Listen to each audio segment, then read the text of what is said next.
The whole saga drops in one go, and the juicy drama starts right now. Your favorite narrator reminds you absolute legends to smash that follow button, hit that like, and may you step outside and trip over a cool $5 million.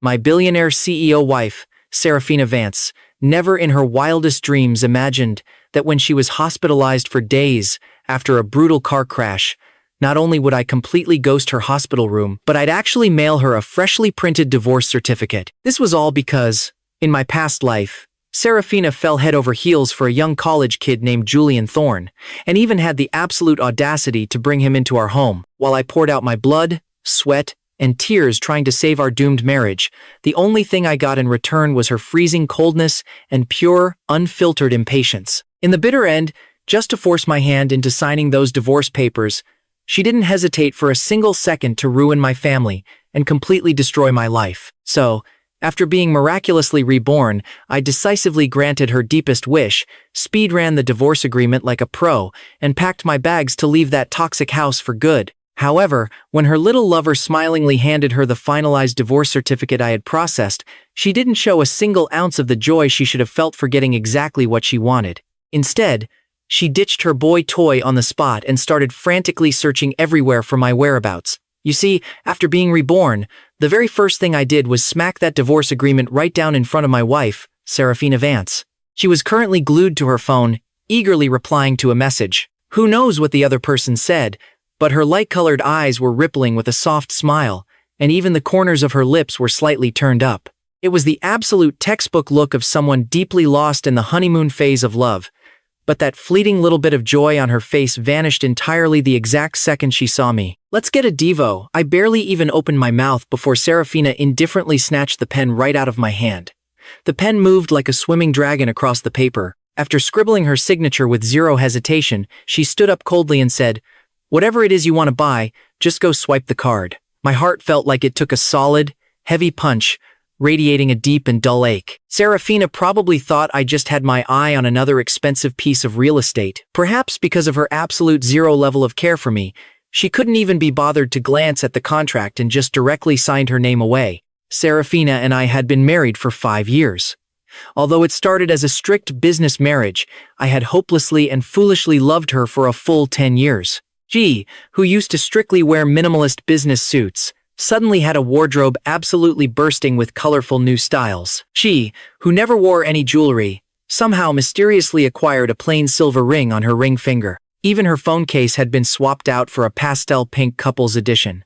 My wife was head over heels in love, but the lucky guy definitely wasn't me. A massive, suffocating sense of crisis sprouted in the bottom of my heart. I investigated in secret, only to discover that the notoriously cold and emotionless Seraphina Vance had actually fallen for a male college student named Julian Thorne. After discovering her dirty affair, I completely lost my mind. I acted hysterical every single day, screaming and fighting with her constantly like a madman. Seraphina simply demanded a divorce. I couldn't accept it at all. I directly tore the divorce agreement to shreds right on the spot, and threw the pieces right in her face, screaming and swearing that I would never let her and her little side piece have a happy ending, vowing to fight her to the bitter end for the rest of my miserable life. I used every dirty trick in the book to force Julian Thorne to leave, desperately forcing her to look back at me. In the process, I forced myself into becoming an unrecognizable, pathetic lunatic, until Seraphina spent 10 grueling years stripping me of all my safety nets, driving my family's entire business into total bankruptcy, and forcing me to kneel right before her, begging her to just stop, begging her for the divorce she originally wanted. On the tragic day I learned my parents had passed away, I took a fatal leap from the top floor, dying right in front of her cold eyes. Every single ounce of love and passion I ever had for her was entirely drained and exhausted in those 10 hellish years of my past life. Now, getting a second lease on life, I just wanted to properly love myself and honor my parents' memory. Thank goodness, in this new life, there was still plenty of time to fix everything. I headed straight to the law firm, slid the drafted divorce agreement over the desk, and made it crystal clear. The faster, the better. The lawyer took one look, quickly suppressed the sheer shock in his eyes, and respectfully said, "Mr. Sterling, at the absolute fastest, it will take 1 week to finalize."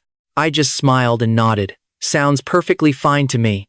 I survived 10 agonizing years. What's another 7 days? I can wait. With a light, breezy step, I walked right out of that law firm and drove straight to the biggest shopping mall. In 7 days, I'd be heading back to my beloved family in South City, and I wanted to bring them some amazing gifts.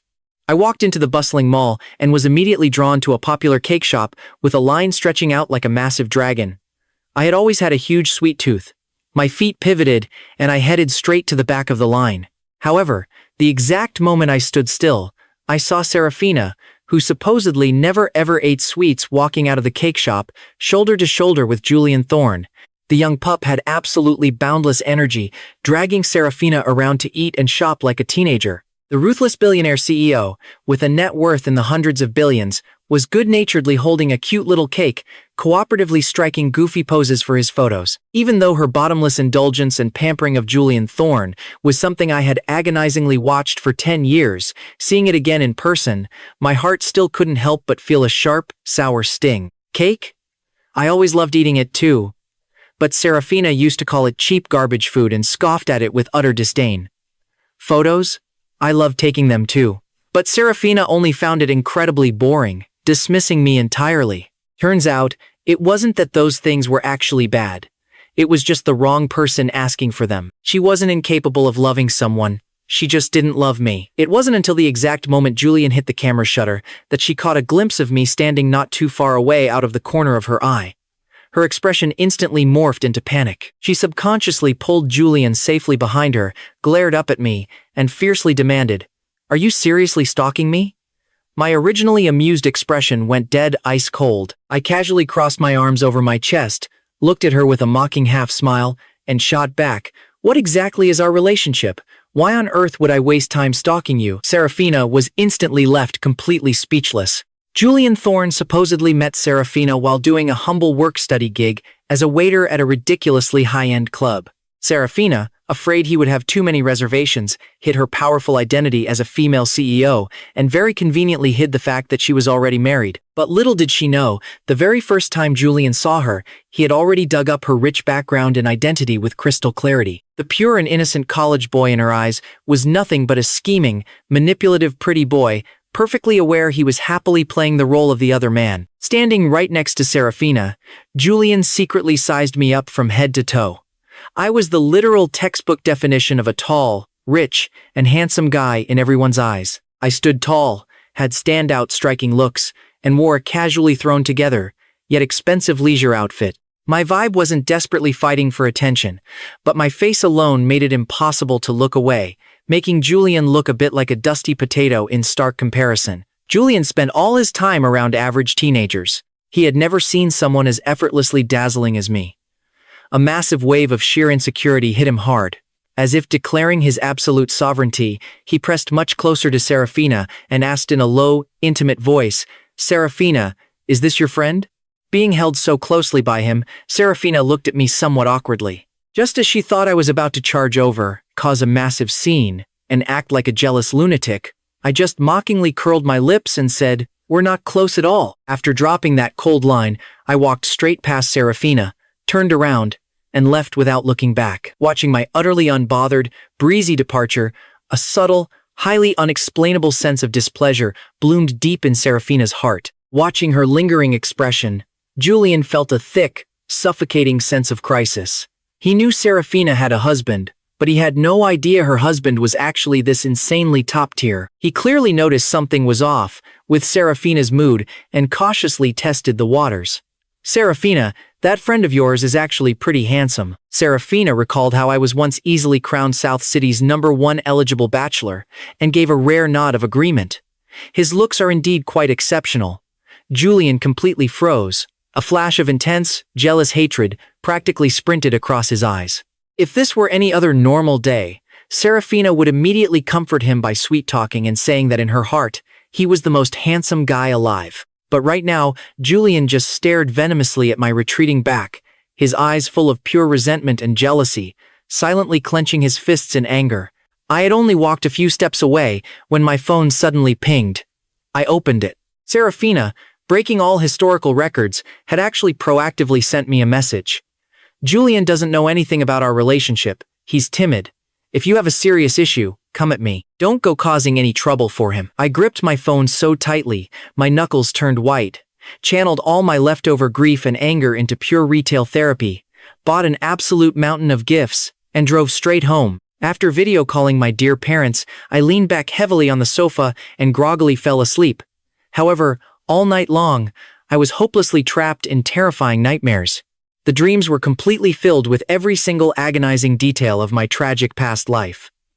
The final, haunting scene was my absolutely resolute silhouette leaping from a towering high-rise building. That terrifying near-death sensation of plummeting rapidly from the sky made me jolt awake in a freezing cold sweat.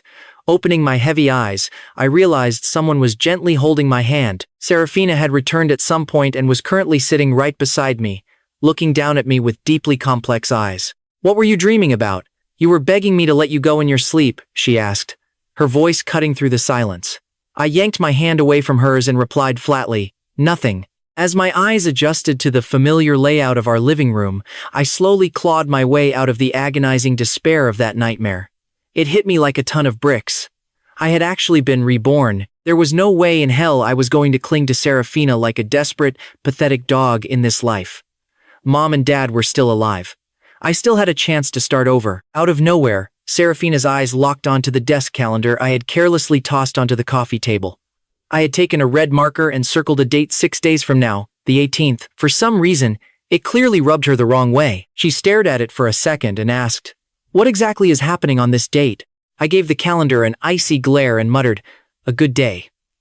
Without another word, I pushed myself off the sofa, turned my back on her, and walked over to pour myself a glass of water. Annoyed, Seraphina immediately whipped out her phone to text her assistant. "Is the 18th some kind of special occasion?" Her assistant texted back in a heartbeat. "Boss, the 18th is your and Mr. Sterling's 5th wedding anniversary. I've already picked out a gift for him and booked a VIP table for the two of you at the restaurant." Seraphina tucked her phone away and shot me a knowing look. A slight, arrogant smirk played at the corners of her lips. So, that was why I was giving her the cold shoulder. In her mind, I was throwing a tantrum because she had forgotten our anniversary. Honestly, I couldn't care less about whatever delusional thoughts were running through her head. I just stood there sipping my water, scrolling through my phone to set up a get-together with a few close friends. In 6 days, I was packing up and moving back to South City. My chances of ever stepping foot in Capital City again were pretty much zero. But before I vanished for good, I owed my guys a proper goodbye. When I dropped the bomb that I was getting a divorce, my buddies were completely shell-shocked. After all, my reputation as the ultimate lovesick fool was legendary around here. Every single one of them knew I had been head over heels for Seraphina for 10 solid years. After dinner wrapped up and we were saying our goodbyes, I was just about to hop in my car when a frantic figure suddenly jumped right out in front of me. The guy literally threw himself onto his knees right in front of me, staring up with this pathetic, teary-eyed look as he sobbed, "Mr. Sterling, I am begging you. Please, just let Seraphina and me be together." He latched onto my pant leg like a leech, crying and pleading. "You are so amazing, Mr. Sterling. You come from such a wealthy family. You could have literally any woman you want. Why do you have to cling to Seraphina and refuse to let her go? I know I can't even begin to compare to you. I have absolutely nothing. I don't come from money, and I don't have all your powerful, elite connections. But I truly love her. She is all I have in this world. Please, I am begging you. Just let me have her. Stop trapping a woman who doesn't even love you. Have a little mercy on us. Just let us be happy." This dramatic little stunt instantly drew the eyes of every single person walking by. A crowd quickly gathered around us, pointing fingers and whispering harsh judgments. In a heartbeat, they completely twisted the situation, looking at me like I was some arrogant rich tyrant abusing my power to steal some poor guy's girlfriend. I just stared down at him with pure disgust and asked, "Tell me, does Seraphina know you deserve a freaking Oscar for this performance?" Seeing the crowd rallying behind him and glaring at me, Julian dialed his victim act up to 11. Not only did he stay planted on his knees, but he actually raised his hand and violently slapped himself across the face. "Mr. Sterling, please, do not blame Seraphina. This is all my fault. You can beat me or curse at me all you want. Just do whatever it takes to help you cool down." I actually laughed out loud at the sheer, ridiculous absurdity of it all. Suddenly, a painfully familiar figure shoved her way through the crowd. "Julian!" Seraphina panicked, aggressively pushing past the onlookers. She grabbed the kneeling Julian Thorne and protectively pulled him right into her arms. Julian buried his face in her chest, glancing up at her with tear-soaked eyes that screamed pure helplessness and devotion. Seeing him like that, Seraphina's heart practically shattered for the guy. She turned and shot me a bone-chilling glare, her voice dripping with venom and blatant mockery. Young Master Sterling sure has quite the temper, doesn't he? Bullying innocent people with your elite status, forcing them to their knees, and slapping them across the face. What exactly is your next move? What else do you plan to do to him? I choked down the fiery rage bubbling up in my chest, pointed straight at the security camera mounted in the corner, and flatly replied, I'm not that bored. If you've got so much free time, go pull the security footage for your own mall. Then you can see exactly what kind of manipulative trash you are holding in your arms. With that, I spun on my heel and started to walk away. Seraphina's eyes darted toward the security camera, and a flash of hesitation crossed her face. Meanwhile, the precious Julian in her arms instantly went ghost pale. It was all just a big misunderstanding between us. I am fine. Really? I'm completely fine. He said the words, but his trembling body language absolutely screamed, I was brutally bullied, but I am swallowing my pride to protect you. Naturally, that pathetic act made Seraphina 100% convinced that I had abused her precious toy. Glaring at my back, she snapped, You think you can just bully someone and casually walk away? I stopped dead in my tracks. I turned my head, staring at her with zero emotion, and asked, What exactly do you want from me? Seraphina gripped Julian's hand tightly as she marched up to me, looked me dead in the eye, and practically spat, This is not South City. Absolutely no one here is going to coddle you the way the Sterling family does, letting you act all high and mighty while you terrorize people. My face darkened instantly. I clenched my fist so hard, my knuckles turned white, gritting my teeth in pure, unadulterated rage. Shut your mouth, Seraphina Vance. You have absolutely no right to bring my family into this. Seraphina just let out a cold, arrogant scoff before turning her attention back to Julian Thorne. Be a good boy, Julian. Don't be scared. I promised you, no matter what happens, I will always protect you. Nobody is allowed to touch a single hair on your head. Now, if someone bullies you, what are you supposed to do? Julian shot a nervous glance my way, then whispered, Hit them back. If someone hits you, you hit them back. Seraphina echoed with a satisfied smirk. Exactly. I stared at my own wife in absolute disbelief, literally trembling with fury. Seraphina, have you completely lost your freaking mind? I am your husband. But before I could even process what was happening, Julian Thorne stepped right up, raised his hand, and viciously slapped me across the face. An incredibly crisp, echoing smack rang through the air, completely shattering whatever words I was about to say next. The brutal force of it knocked my head sideways. My ears were instantly ringing, and a harsh, burning pain exploded across my cheek. The second the slap landed, Julian snapped right back into his harmless, innocent little boy routine. He quickly cowered behind Seraphina's back, peering at me like a terrified puppy. But the sickening smugness buried deep in his eyes couldn't be hidden at all. That exact look, hiding toxic triumph and pure venom, was something I had seen countless times in my past life. And Seraphina?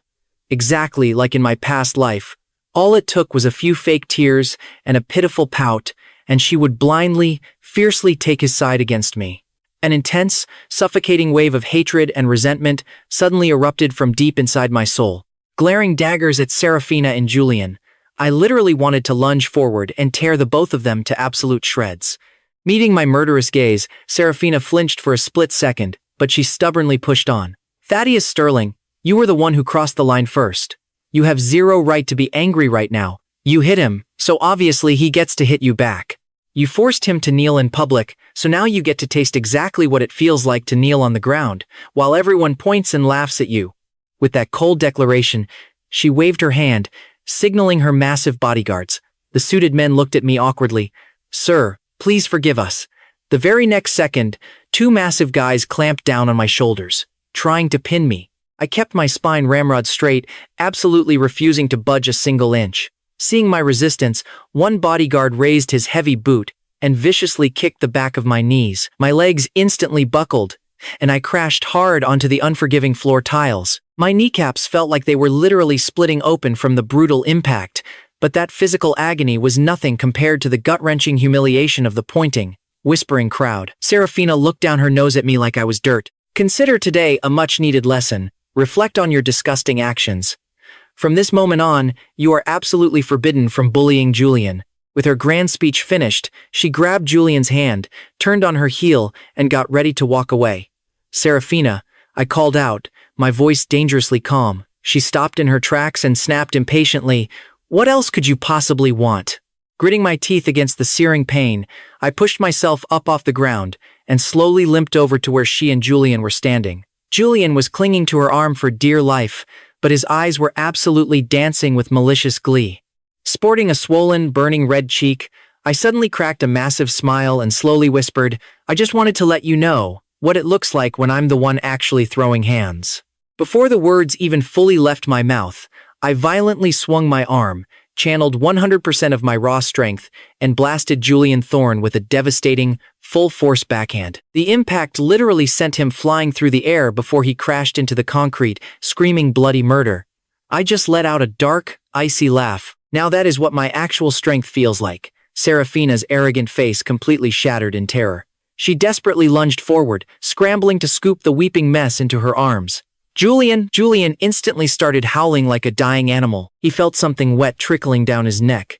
He touched his ear, looked at his hand, and shrieked, "It's blood! Oh my God! I am going to go deaf!" "Ah!" Seraphina completely ignored my existence, frantically dragging her hysterical toy into the back of her luxury car while screaming at the driver, "Get us to the hospital!"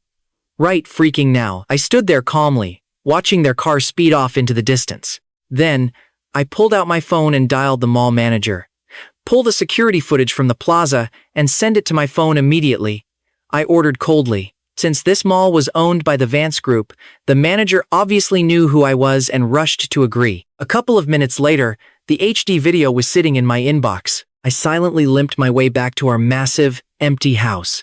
The second I walked through the front door, my eyes locked onto the massive wedding portrait hanging on the wall. In the photo, Seraphina stared dead at the camera, completely expressionless and cold, while I stood right beside her, grinning from ear to ear like an absolute idiot. That stupid smile was packed with so much pathetic, undeniable love. What a spectacular, laughable joke of a marriage. I stared at that massive wedding photo in dead silence. Then, I grabbed a heavy glass straight off the table and hurled it violently at the frame. It crashed down, shattering into a million jagged pieces across the floor, exactly like my love for her. Without skipping a beat, I picked up a hefty baseball bat and marched over to the custom display cabinet in the master bedroom. Ever since Seraphina and I got married, we slept in totally separate rooms. I stayed in the master bedroom all by myself, even hiring someone to build that huge display cabinet. Inside it, every single gift Seraphina had supposedly given me over the years. And the kicker? I knew perfectly well that her assistant bought every single one. I gripped that baseball bat so tight my knuckles turned white, reared back, and swung with brutal force. I slammed it right into the glass doors, watching them explode into a million shimmering pieces. The so-called precious items inside cascaded out in a total mess. Every single thing that reminded me of my pathetic devotion was smashed to a pulp. Everything I used to cling to, thoroughly destroyed. With every swing, that pathetic little sliver of love left in my chest was personally and thoroughly ripped out by my own hands. Not a single trace survived. The house staff were absolutely petrified by my outburst. They didn't even dare to make a sound. Staring at my bruised, swollen face, nobody even tried to step in. They just stood timidly on the sidelines, watching me completely lose it. All this stuff used to be my absolute most treasured possessions. But now, I was just so exhausted. I told the terrified staff, "Hey, if you guys want any of this stuff, just take it. Whatever trash is left, sweep it up and throw it out." But honestly, we're talking about jewelry and designer goods worth literally millions. How could any of the staff actually dare to take them? They exchanged nervous glances, quietly gathering up the unbroken items to stash away for now, silently cleaning up the massive mess I made. By the time Seraphina finally came home, it was pitch dark. She pushed the front door open, bringing a freezing chill inside with her. Her elegant long dress was wrinkled from running around all day, but that cold, distant face of hers? It looked even more icy and heartless. She instantly noticed something was way off about the house. It felt totally empty and echoing, clearly missing a ton of expensive stuff. The staff wanted to explain, but the second they saw Julian Thorne standing right beside her, they all clamped their mouths shut in total dismay. Seraphina's sharp gaze immediately locked onto me, just chilling on the sofa, calmly drinking tea. When she spoke, her voice was rock hard. Julian's hearing has been severely damaged because you battered him, and you seriously have the nerve to sit here drinking tea? She snapped. The nasty swelling on my face had gone down a bit thanks to an ice pack, but the glaring red marks were still obvious. I just stared back at Seraphina with dead eyes, smirked a little, and shot back. Well, what do you want? Should I set off fireworks to celebrate? Seraphina's anger absolutely skyrocketed.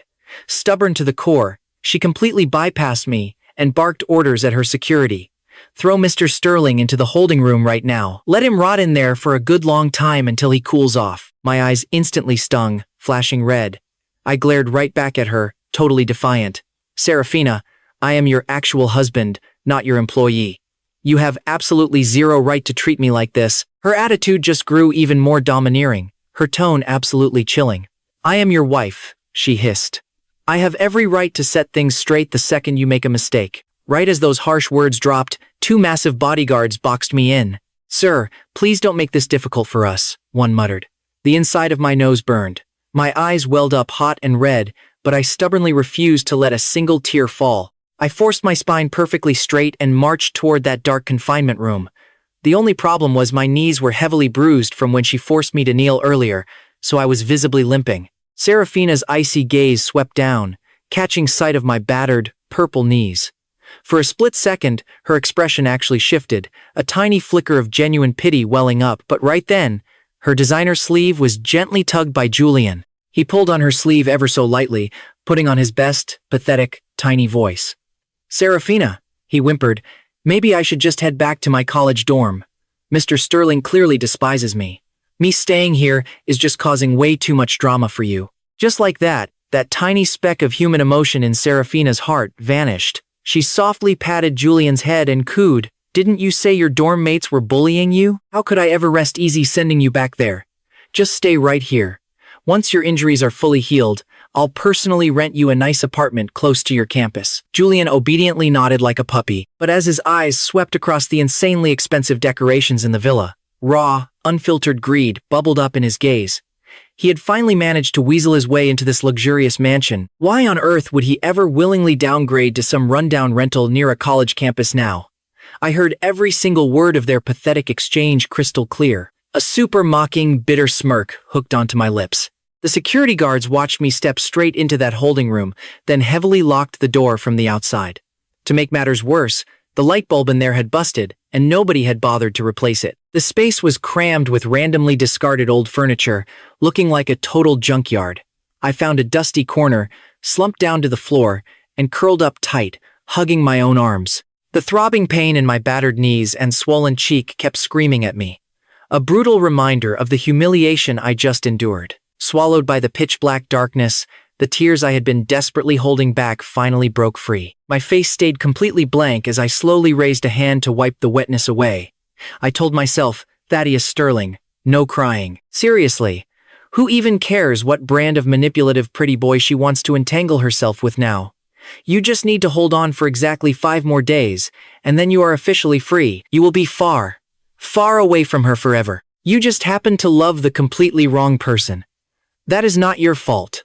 But honestly, the harder I tried to logically comfort myself, the more aggressively the ugly broken tears just kept pouring down. I cried completely silently until I was utterly drained. I ended up slumped over my own legs, heavily leaning against the cold wall, and passed out. While hovering in a hazy sleep, I suddenly heard the tiny window of the confinement room being carefully slid open. Next thing I know, someone chucked a heavy bag of something right inside. My exhaustion instantly evaporated. I scrambled to my feet in a total panic and started hammering on the door. "Open the door right now!" I screamed.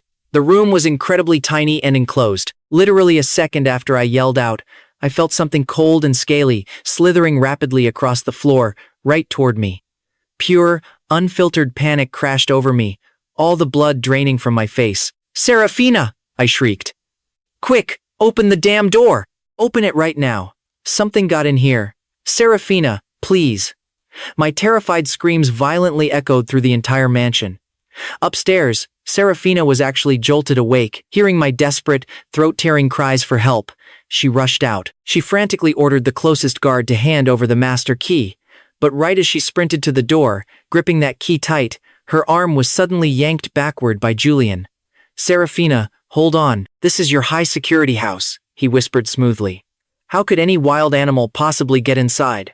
Do you think Mr. Sterling is just faking a panic attack for pity because he doesn't want to be locked up?" he asked, dropping his head and forcing his eyes to look teary. "He just battered me so badly that my hearing is going to be ruined for the rest of my life," he sobbed out.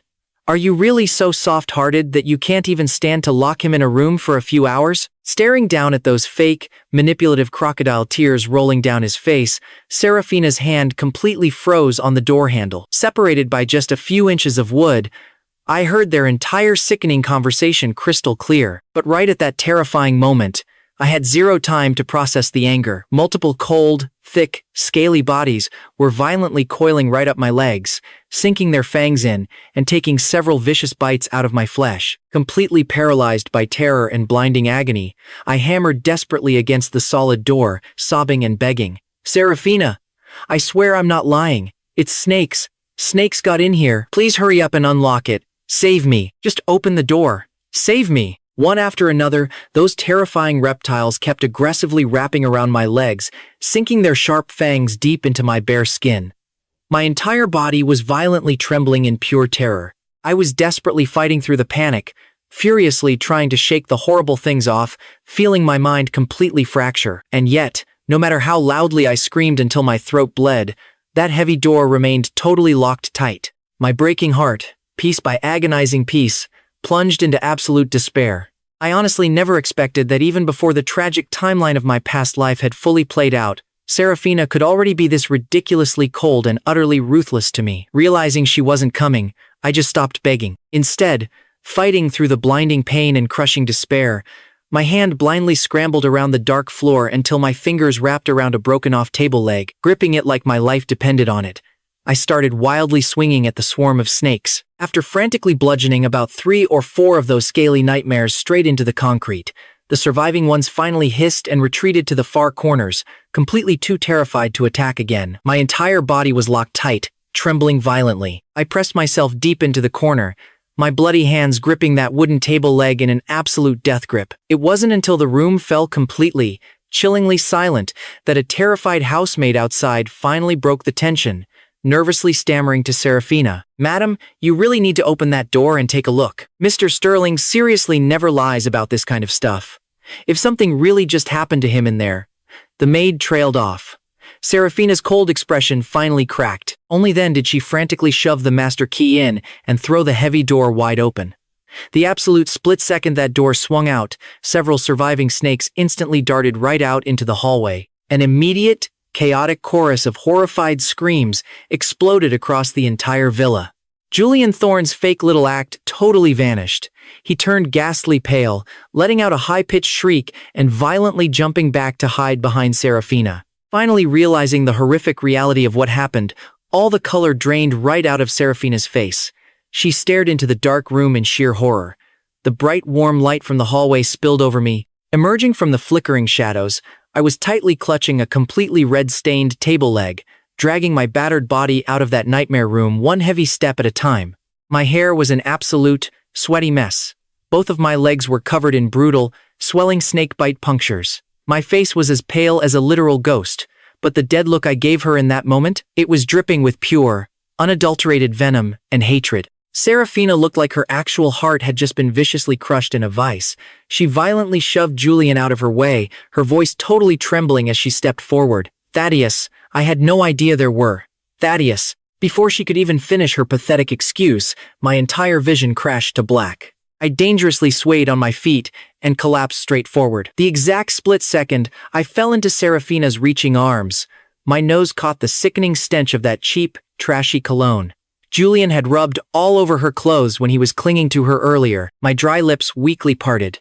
I desperately wanted to spit out the word, absolutely disgusting, but ultimately, totally overflowing with suffocating resentment, I completely lost consciousness. By the time my heavy eyelids finally fluttered open again, I had already been rushed into a bright hospital room. My body was severely traumatized. Apparently, I had been completely out cold for 2 whole days straight before I finally managed to wake up. The brutal puncture marks all over my calves where I had been violently bitten were still throbbing with this fiery, relentless agony.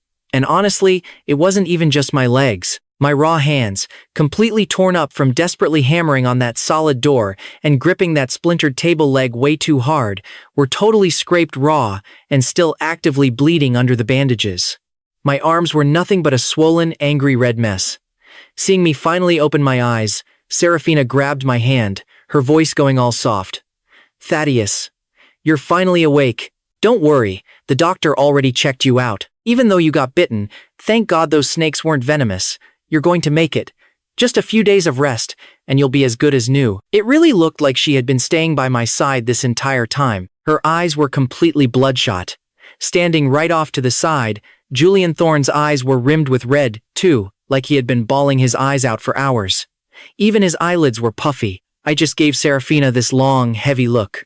But all that flashed through my mind was the memory of me desperately pounding on that door, begging her to save my life, while she just stood there, completely unmoved. I slowly dragged myself up into a sitting position. Then, gathering every single ounce of strength I had left in my battered body, I swung my hand and slapped Seraphina right across the face. Julian let out a pathetic shriek, rushing over to shield her as he yelled at me, "Mr. Sterling, Seraphina has been blaming herself and worrying about you non-stop ever since you got hurt. Are you even a man? How can you just hit a woman over a tiny disagreement?" Seraphina's flawless face was knocked completely to the side. She slowly raised her eyes to look at me, her voice totally hoarse. "Did that help you cool off?" I was the one who slapped her, yet I was the one slumped over the edge of the hospital bed, panting heavily because I was so weak. Hearing her ridiculous question, I just let out a bitter, ice-cold laugh. "You honestly think one slap could cancel all of this out? Dream on," I spat coldly. "Where is my phone?" Seraphina pulled it out of her pocket and handed it over, looking genuinely confused. "Your sister called, asking if you bought your ticket yet. Why do you suddenly want to go back to South City? Hey, once you recover, I'll go back with you to visit your family." Little did she know, I had already told my family all about the divorce. The Sterling family had watched Seraphina treat me like garbage for years, so they supported my decision 100%. My cold gaze swept over her. Seeing her act so completely clueless, I just curled my lips into a sneer. I didn't even bother explaining a damn thing to her. Instead, I immediately dialed 911. The second the call connected, I spoke with zero emotion. "Hello? I need to report a crime. Someone intentionally released snakes into my house." Seraphina and Julian's faces instantly dropped. Seraphina was the first to panic. "Thaddeus, wait. That locked room is right next to the garden. Maybe they were just wild snakes that slithered in from the outside. Besides, you're mostly fine now. Why don't we just let this go? Blowing this up into a huge scandal won't be good for either of our company's reputations." I stared at her with absolute disgust, mocking her in my head. "He almost got me killed, and you want to lecture me about corporate PR?" Seraphina glanced over at Julian, her expression complicated. It was obvious she suspected Julian too. But even with that cold look on her face, she still chose to side with him. She still wanted to protect him. Julian, meanwhile, looked like the sky was falling down on him. "Seraphina, do even you suspect me? It was my very first time at your house. Where would I even find someone to hurt him?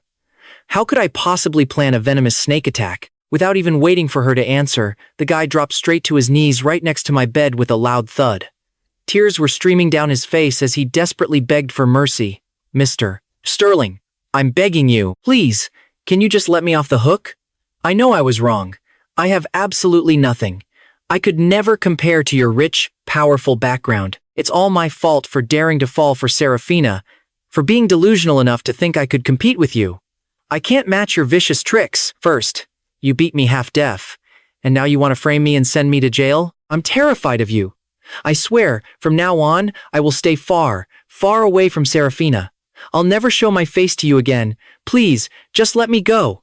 My parents only have one son. They're relying on me to take care of them in their old age. I'm begging you, show a little mercy. Don't ruin my life." He aggressively slammed his head against the floor, kowtowing over and over. In seconds, his forehead was a bruised red. Oh, he was good.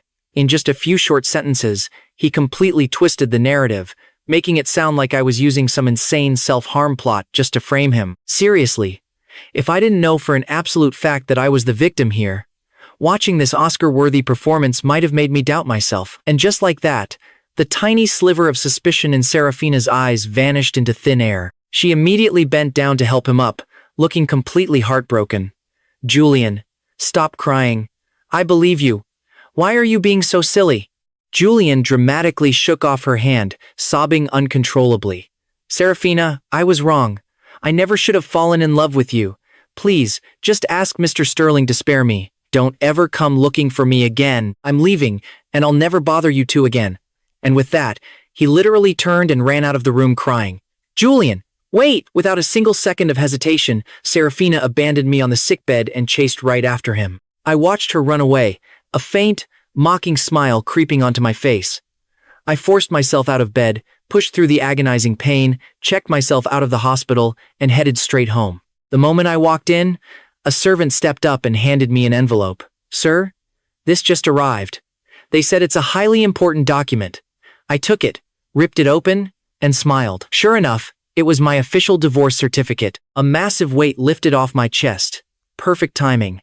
I marched upstairs, packed the few meager belongings I had left into a single suitcase, came back down, and walked out of that toxic villa for good. But right as I started the car to leave, my phone suddenly rang. It was the hospital, and the person on the line sounded frantic. "Hello? Your wife, Seraphina Vance, has just been in a terrible accident. She's in emergency surgery right now. You need to get here immediately." I asked for the details, and the story was honestly pathetic. Because Julian threw his little tantrum and ran out of the building, Seraphina had chased him down to comfort him. The two of them started arguing by the side of the road.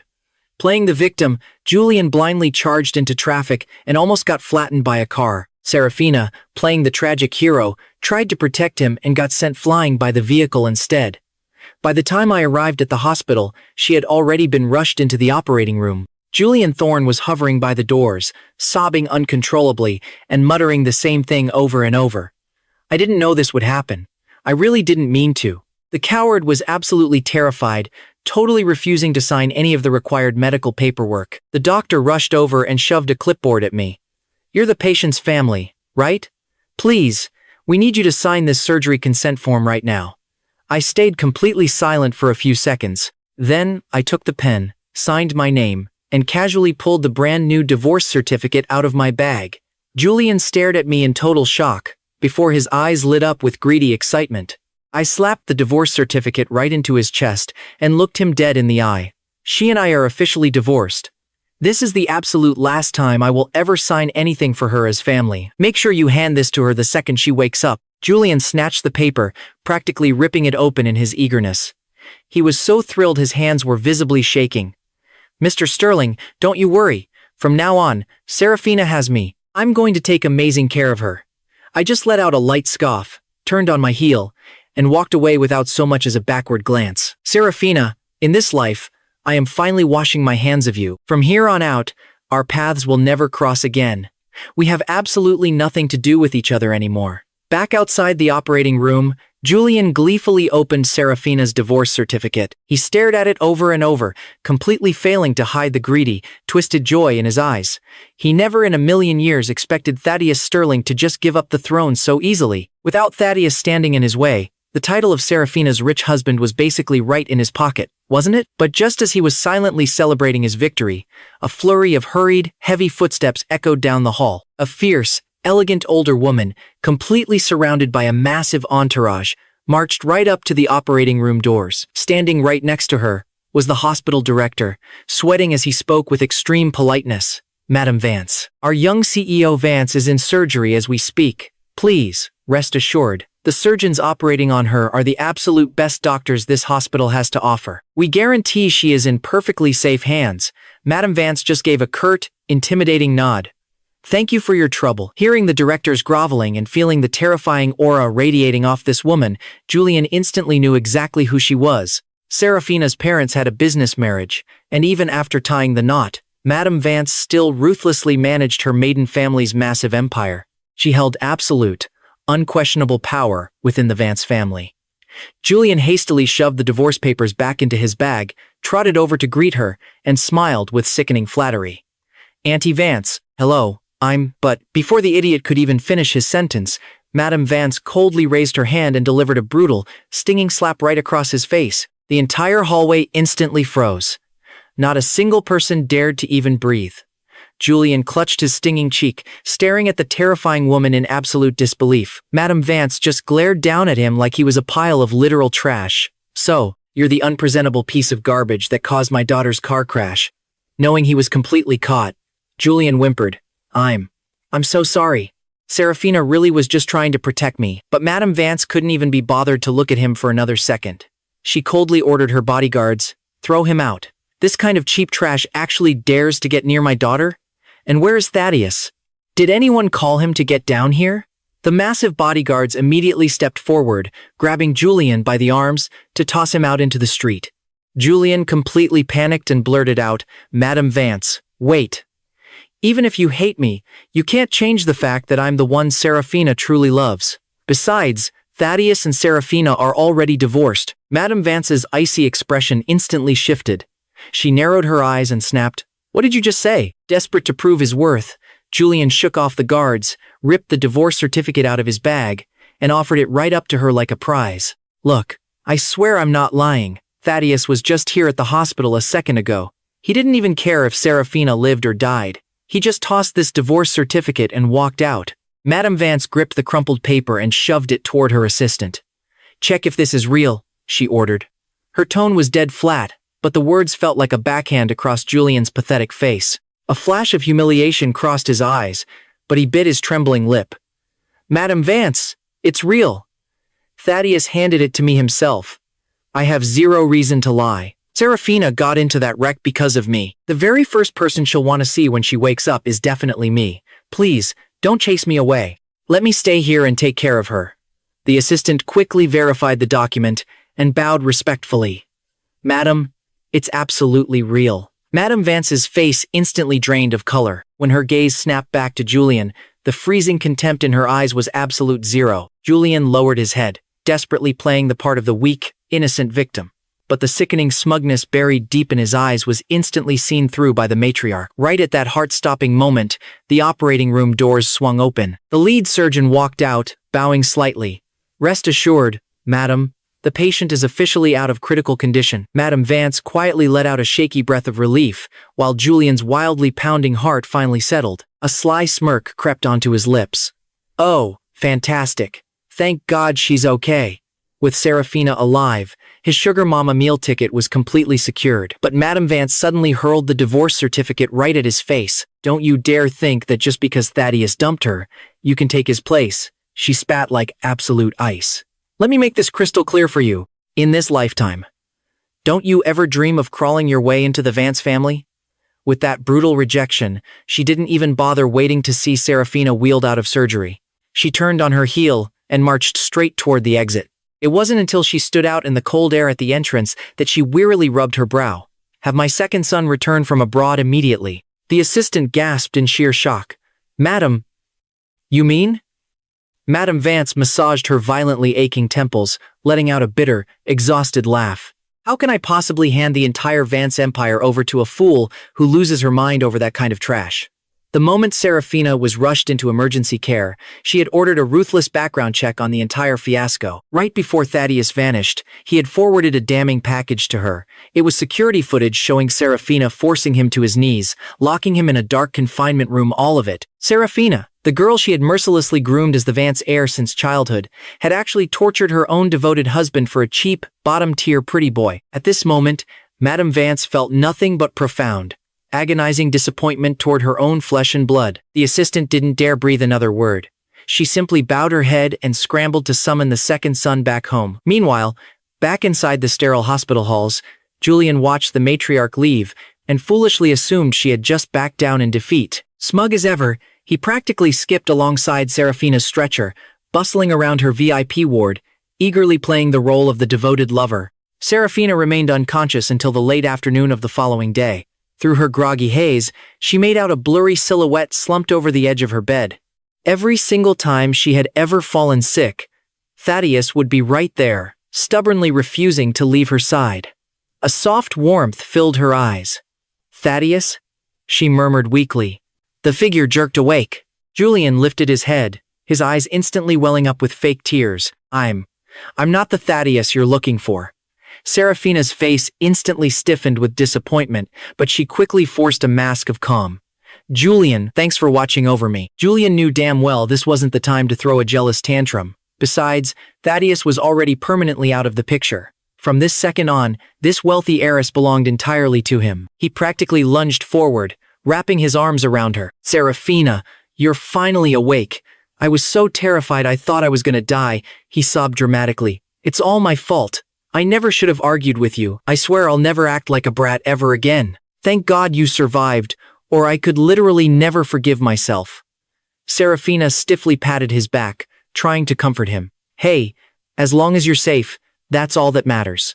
She forced the sweet words out, but deep inside, her chest felt completely, terrifyingly hollow. Her eyes anxiously darted around the quiet hospital room, desperately searching for Thaddeus, but he was nowhere to be found. The moment she regained a tiny fraction of her strength, she snatched her phone off the nightstand. Her private chat with her husband was dead silent. Not only did Thaddeus completely fail to show up, but he hadn't even bothered sending a single text checking if she was alive.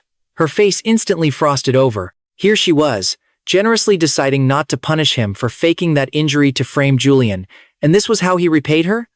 Throwing a petty tantrum and putting on airs? Pissed off, she chucked her phone onto the mattress. Meanwhile, Julian clearly had zero clue how to actually take care of a sick person.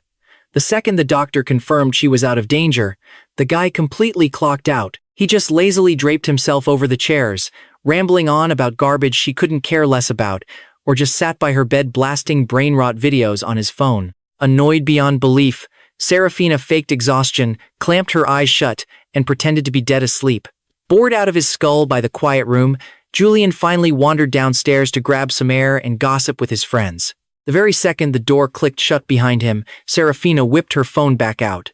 It had been 2 whole days. Thaddeus hadn't shown his face a single time. Back in the day, that would have been flat out impossible. Without him, warmly bustling around, pouring her water and checking her temperature, her entire reality felt agonizingly wrong. Biting her lip in hesitation, she angrily typed out a message. "Why haven't you come?" After smashing the send button, her eyes stayed violently glued to the glowing screen. The devoted husband who used to reply in literal milliseconds was giving her absolutely nothing. Minutes dragged like hours. Seraphina obsessively force-closed the app, even completely restarting her device, but the endless flood of get well, soon spam from her executives ruthlessly proved her connection was perfectly fine. Her brow furrowed into a deep, anxious knot as she fired off another text. "Are you seriously still mad?" But the absolute second that text tried to send, a glaring, bright red exclamation mark popped up right beside it. Seraphina stared at that tiny red warning in utter, reality-shattering disbelief. "Thaddeus Sterling, did you seriously just block me?" Furious, she violently kicked off her blankets, ignored the pain, and marched straight down the hall toward the ward, where Thaddeus had been recovering. But when she furiously slammed the door open, the person chilling on the bed wasn't her husband at all. It was a total stranger, some random woman eating an apple. Startled by the aggressive breach, the woman scowled. Who the hell are you looking for?" Seraphina whipped her head around, desperately grabbing the arm of a terrified passing nurse. "Where is the patient from this room? Where's Thaddeus?" The young nurse practically jumped out of her skin. Miss. That patient discharged himself 2 whole days ago." "That's impossible." Seraphina snapped, her scowl deepening. "He checked out the exact same day she was admitted, but he was bleeding so badly back then." Her stomach violently dropped into an icy abyss as the horrifying realization hit her something had completely ripped out of her control. Maybe he just went back home," she muttered, raw panic finally setting in. Unable to breathe in that hospital for 1 more second, she spun around, sprinted for the elevator, and drove like a maniac straight back to their estate. Speeding recklessly the entire way, Seraphina burst through the front doors, screaming his name. "Thaddeus! Thaddeus, where are you?" The maids stared in absolute shock at their boss, who was currently tearing through the mansion in a hospital gown. She desperately swept through every single room, only to find the massive house terrifyingly hollow. Every single trace of Thaddeus's existence had been wiped totally clean. Stumbling into the master bedroom, she froze, her eyes locked onto the corner where his prized display cabinet used to stand. It had been brutally dismantled, leaving nothing but an empty patch of floor. Her beautiful face instantly drained of blood, turning a sickly ash gray. She knew damn well that cabinet was custom-built by Thaddeus's own hands. It held every single scrap, every careless gift she had ever tossed his way. He used to guard those cheap trinkets with his life, treating them like absolute treasure. But now, the cabinet was completely gone, and all the gifts along with it. She raised a violently trembling finger toward the empty wall. This cabinet? The headmaid bowed her head, answering cautiously. Madam, Sir personally took a hammer and smashed it to absolute pieces a few days ago. He told us to take whatever was inside. The items were way too expensive. We didn't dare keep them. We just boxed them up in the basement storage for now. On cue, the terrified staff dragged all the discarded gifts out, dumping the pathetic pile right at Seraphina's feet. She stared dead-eyed at the mountain of rejected memories, her arrogant mind finally short-circuiting. The next second, a quiet voice pierced the silence. Madam, Sir packed a single suitcase and walked out several days ago. Left? Her brain spun. No matter where Thaddeus went, he would always eagerly text her his exact location beforehand. A scenario where he just vanished into thin air without a word?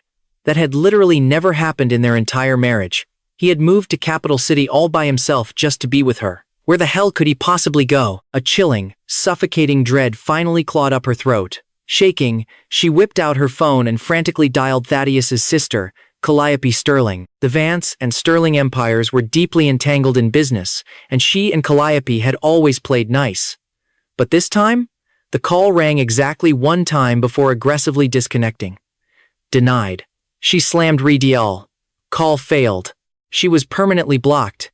Listening to that hollow, mocking dial tone, Seraphina practically collapsed into total, unadulterated shock. Suddenly, the heavy sound of the front doors swinging open echoed through the foyer. Seraphina's dead eyes instantly lit up with a wild, desperate flash of joy. Thaddeus. But the figure stepping into the light was just Julian Thorne. The absolute second she saw his face, Seraphina didn't even try to hide the crushing, sickening disappointment washing over her features. She immediately scowled, her voice dropping to a freezing flatline. Why the hell are you here? Julian choked down the burning, toxic jealousy in his eyes, rushing forward with a fake pout to cling affectionately to her arm.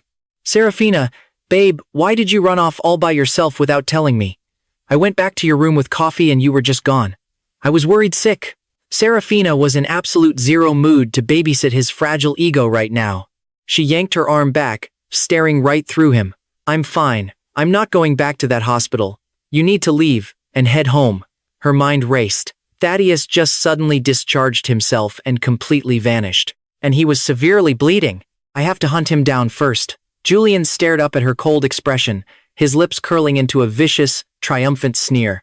He didn't suddenly discharge himself, Seraphina. Right after he found out you nearly died in that crash, he waltzed into the hospital, tossed me this, and walked away without looking back. With a sickeningly sweet smile, he dug into his designer bag, pulled out the crumpled divorce certificate, and shoved it right into her trembling hands. Seraphina, wake up. He doesn't give a single damn about you anymore. He was never a decent husband anyway. Now that you're finally divorced, it's for the best. From here on out, I'll be the one right by your side, taking care of you. Seraphina just stared at him, completely paralyzed in shock. Her eyes locked onto the red booklet pinched between his fingers. The words divorce certificate felt like literal daggers stabbing straight into her eyes. Shaking, she snatched the booklet and flipped it open. Her breath hitched. Her actual signature was staring right back at her. No, this is impossible. I never signed a divorce agreement. How in the world did he get this? But the second the words left her mouth, a sudden memory hit her like a truck. She remembered that totally mundane morning when Thaddeus casually handed her a document to sign. Sometimes, when he bought things, he'd ask for her signature to confirm the delivery. She had completely assumed it was just another routine delivery slip. The truth was, at the time, she was way too busy chatting up Julian to even bother checking what she was actually signing. Snapping her back to reality, Julian wrapped both arms around her waist, pulling her into a tight, eager hug. Seraphina, finally, now no one can ever stop us from being together. Once upon a time, spending time with Julian was her absolute favorite thing in the world. Having endured strict, elite training since she was just a kid, her life was incredibly rigid. The people she dealt with daily were always overly mature, calculating, and hyper-realistic. So, when she first met Julian, she genuinely thought he was pure, kind, and totally free of any toxic scheming. To her, he was just a poor, struggling college kid who bravely refused to give up in the face of hardship. But right at this very moment, locked in his embrace, the sickeningly sweet smell of his cheap perfume hit her nose. Glancing down at the flashy, luxury brand outfit he had bought using her credit card, that flawless image of the pure, stubborn underdog completely shattered. A dark, gloomy realization flashed across Seraphina's eyes. Disgusted, she peeled Julian off her body, her voice dropping to an icy chill. "You need to head back right now. I have things to deal with." Julian froze, completely caught off guard. But Seraphina, before he could even finish his excuse, she impatiently waved her hand, instantly ordering the bodyguards to escort him out of the premises. Her attitude was so ironclad and intimidatingly bossy that he literally didn't have an ounce of room to argue. Julian's expression darkened with hidden anger, but figuring he had plenty of time to play his game later, he obediently backed off and left. Left alone, Seraphina irritably massaged her throbbing temples, looking around at the layout of her massive home. Suddenly, this house without Thaddeus felt painfully alien and terrifyingly, suffocatingly empty. Unable to take it, she practically fled the place in a total panic. Desperate for an escape, Seraphina drove straight to a dimly lit bar, aggressively drinking herself into a complete stupor. She used to convince herself that she and Thaddeus were nothing more than a cold business arrangement. If he ever threw a tantrum and demanded a divorce, she thought she'd just say, "So be it," and let him walk away. But now, this agonizing, suffocating ache in her chest left her feeling profoundly lost and deeply unsettled. The brutal realization that they no longer had any legal or emotional ties to each other, her entire being screamed with fierce resistance, flat out refusing to accept it. The more hard liquor she downed, the crystal clearer Thaddeus's face floated into her mind, making her feel even more completely suffocated by regret. Completely wasted, Seraphina stumbled her way back home. The exact moment she pushed the front door open, she swore she saw Thaddeus stepping forward to greet her with his warm smile. Noticing she was totally drunk, he would usually frown, softly scolding her, while gently scooping her up to carry her to the bedroom. "Your stomach is so sensitive. Why did you drink so much?" "Thaddeus, you actually came back." Seraphina smiled brightly and reached out, desperately wanting to throw herself straight into his loving arms. But instead of his warm embrace, she lunged into thin air, grasping absolutely nothing but cold, brutal emptiness. Only then did her drunken, delayed brain finally catch up to reality. Everything she just saw was nothing but a pathetic hallucination. Seraphina looked up, staring dead-eyed at this massive, alien house that suddenly felt like a monster ready to swallow her whole. The bitter, stinging ache in her chest practically drowned her on the spot. Through the haze, only one thought in her mind grew firmer and firmer by the second. She absolutely had to get him back.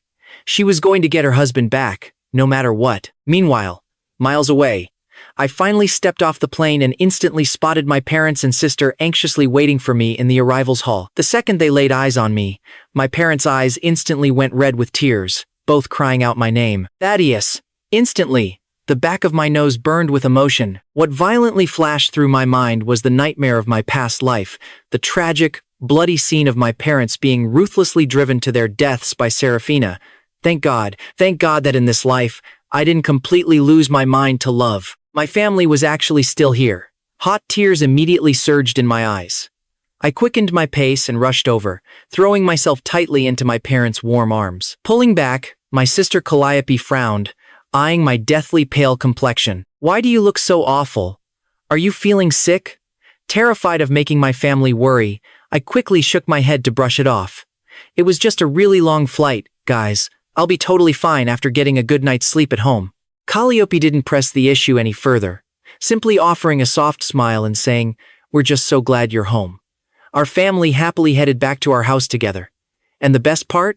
Not a single person even breathed Seraphina's toxic name. Mom lovingly nagged about how much weight I had lost and personally cooked up an entire massive table filled with all my favorite dishes. I kicked back and rested at home for several days until my absolute best buddy, Beckett Hayes, randomly showed up at my door and dragged me out to the beach to clear my head. I lounged lazily on a beach chair, slowly sipping my juice and soaking in the cool sea breeze. Out of everyone, Beckett was the one guy who knew exactly how tragically deep I had been entrenched in my 10-year, pathetic crush on Seraphina. So, seeing me looking this insanely relaxed actually made him feel super nervous on the inside.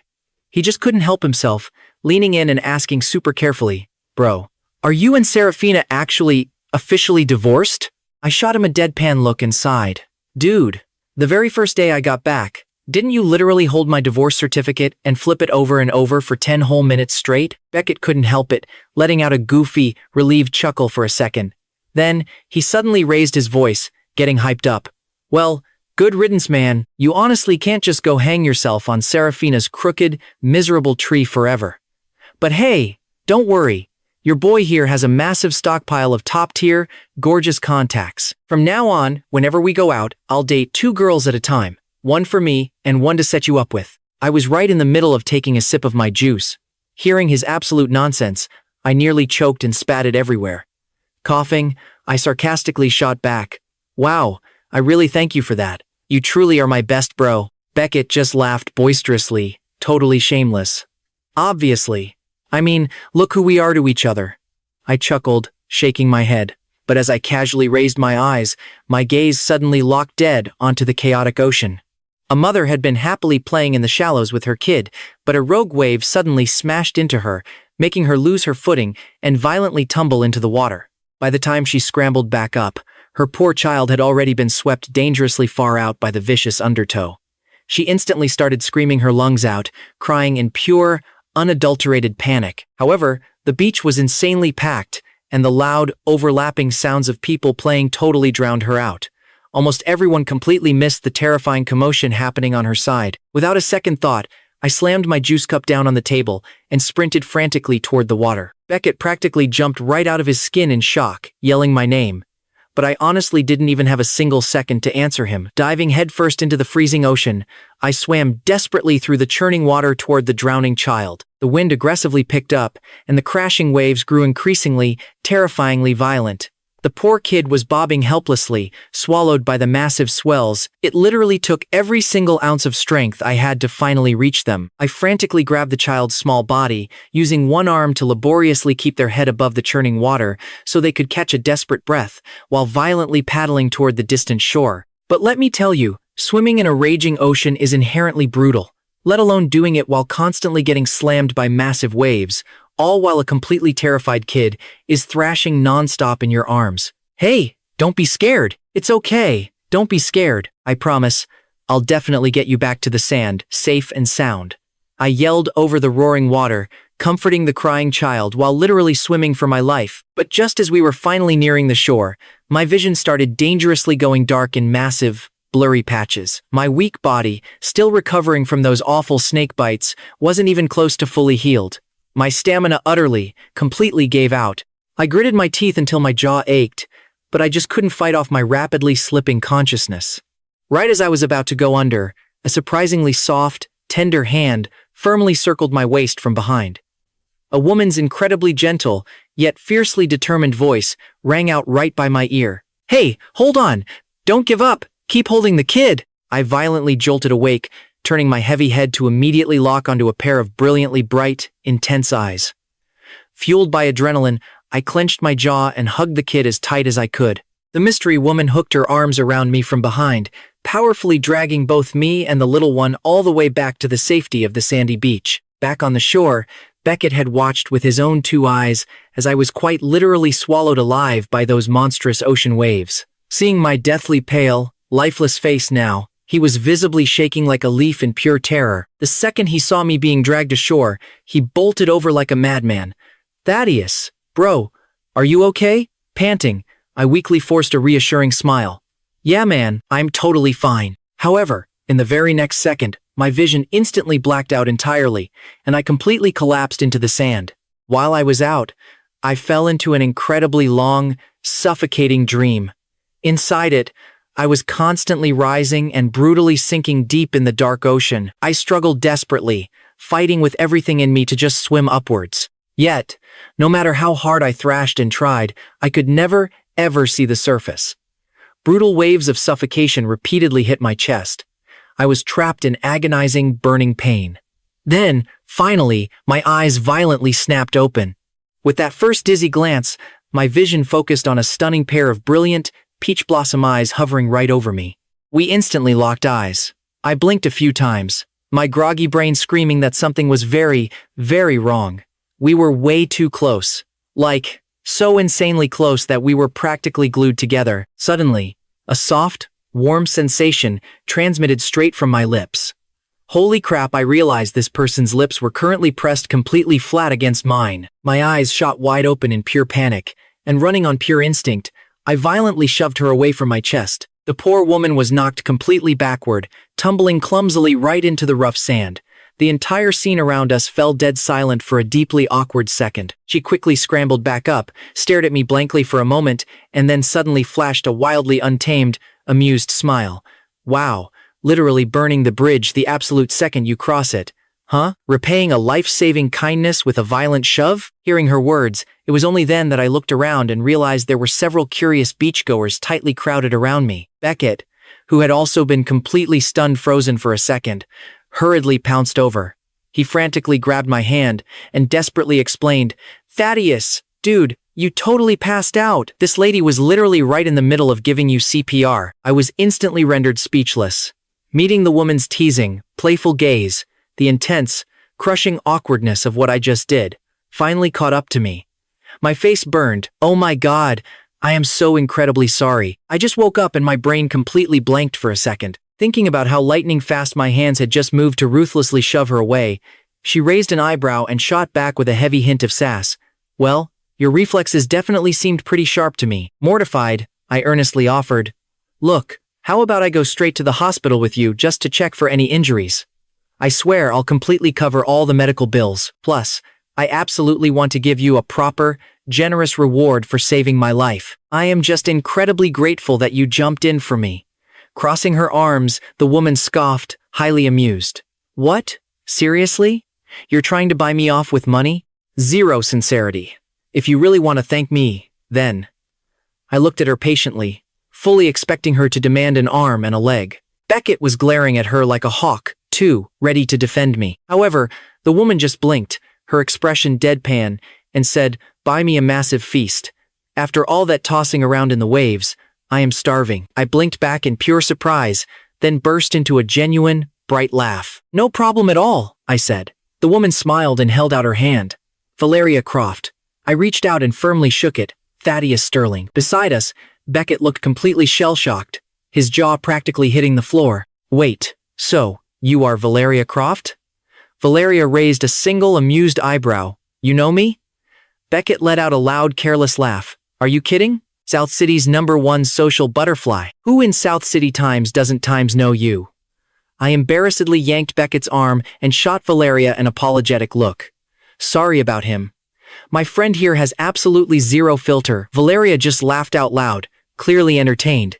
"It's fine. He is telling the truth, anyway." With that, she stood up, flashing me a quick, playful wink. "Then, let's both head back to our rooms, get changed, and meet up at the restaurant later." I nodded, giving her a small wave. "See you later." Watching Valeria's silhouette fade into the distance, Beckett couldn't hold back anymore. Man, I did not times expect Valeria Croft to be this gorgeous in person. No wonder they call her the 100 Men Slayer. But hey, even if she is a total player in romance, she's actually a genuinely good person. Thank God she jumped in to save you today, bro. Otherwise, you would have been a total goner. If anything had happened to you, your sister would literally tear me to shreds with her bare hands. I couldn't help but purse my lips into an amused smile. Relax, man, my sister wouldn't go times far. Beckett and my sister, Calliope, had harbored mutual crushes on each other for years. 2 years ago, they finally broke the ice and got together. So, Beckett wasn't just my best bro anymore, he was actually my future brother-in-law. The memories hit me like a truck. I still remember my past life, right when my family fell apart. Back then, Beckett and Calliope were already married, and my sister was pregnant with their child. But when the Sterling family went completely under, Beckett couldn't escape the brutal fallout either. My parents committed suicide. My sister, utterly consumed by grief, suffered a tragic miscarriage on the spot. And Beckett, blinded by his own severe mental devastation, got into a fatal car crash. My eyes reddened with unshed tears. I firmly patted his shoulder, my voice thick with emotion. Beckett, this time, we are all times going to be okay. Beckett completely missed the heavy, hidden meaning behind my words and just smiled brightly at me. Of course we are. You survive a deadly disaster, and good fortune naturally follows. And look, your romantic fortune just arrived. I was observing her closely, bro. This Valeria Croft isn't just pretty. She's got a tiny waist and legs for days. Basically, an ultra-rare top-tier stunner. Let me tell you, man, the absolute best way to get over a toxic relationship is to jump straight into a new one. Since you already dumped that freezing iceberg, Seraphina, why not try your luck with this spicy sweetheart? No wonder so many guys throw themselves at her feet. With those kind of stats, investing your time in her is a total zero-loss game. And hey, let me let you in on a little secret a buddy of mine told me. Even though her nickname is the 100 Men Slayer, she has actually never dated a single person. Seeing Beckett about to completely derail into pure, unfiltered nonsense once again, I just heavily facepalmed with one hand. I started walking briskly away, desperately wanting to pretend I didn't even know the guy. But Beckett kept clinging to me like glue, refusing to let go, just chattering my ear off. Left with absolutely no other choice, I half surrendered and half threatened him. Bro, if you keep this up, I am literally snitching to my sister. Beckett rolled his eyes in total exasperation. Wow, I'm out here breaking my back, constantly worrying about the rest of your life's happiness, and this times is the thanks I get? Do you have any idea how hard it is to be me? Unfortunately, Beckett wasn't exactly keeping his voice down. Coincidentally, Valeria hadn't gone very far at all, and she caught about 80% of his ridiculous, loud-mouthed banter. Glancing back over her shoulder, she saw my face turning beet red, the flush spreading from my cheeks all the way behind my ears. The corners of her gorgeous lips curled up ever so slightly. She muttered in a soft, playful tone, "Kind of cute." Meanwhile, hundreds of miles away in Capital City, Seraphina was completely buried in work inside her cold, massive office. Lately, she had been using her endless workload to completely numb herself during the day. At night, the only way she could even manage to fall asleep was by hugging the old belongings Thaddeus had left behind, just blankly staring at his photos. To make matters worse, Madame Vance had recently called her younger brother back from abroad to join the company. It wasn't that Seraphina didn't understand the hidden implication. Madame Vance was intentionally trying to keep her in check by grooming her brother to take over. In the past, she would have bared her fangs and absolutely fought to protect her corporate territory. But right now, her mind was entirely consumed with one single, desperate thought: how to win Thaddeus back. She had absolutely zero energy left to care about petty corporate politics.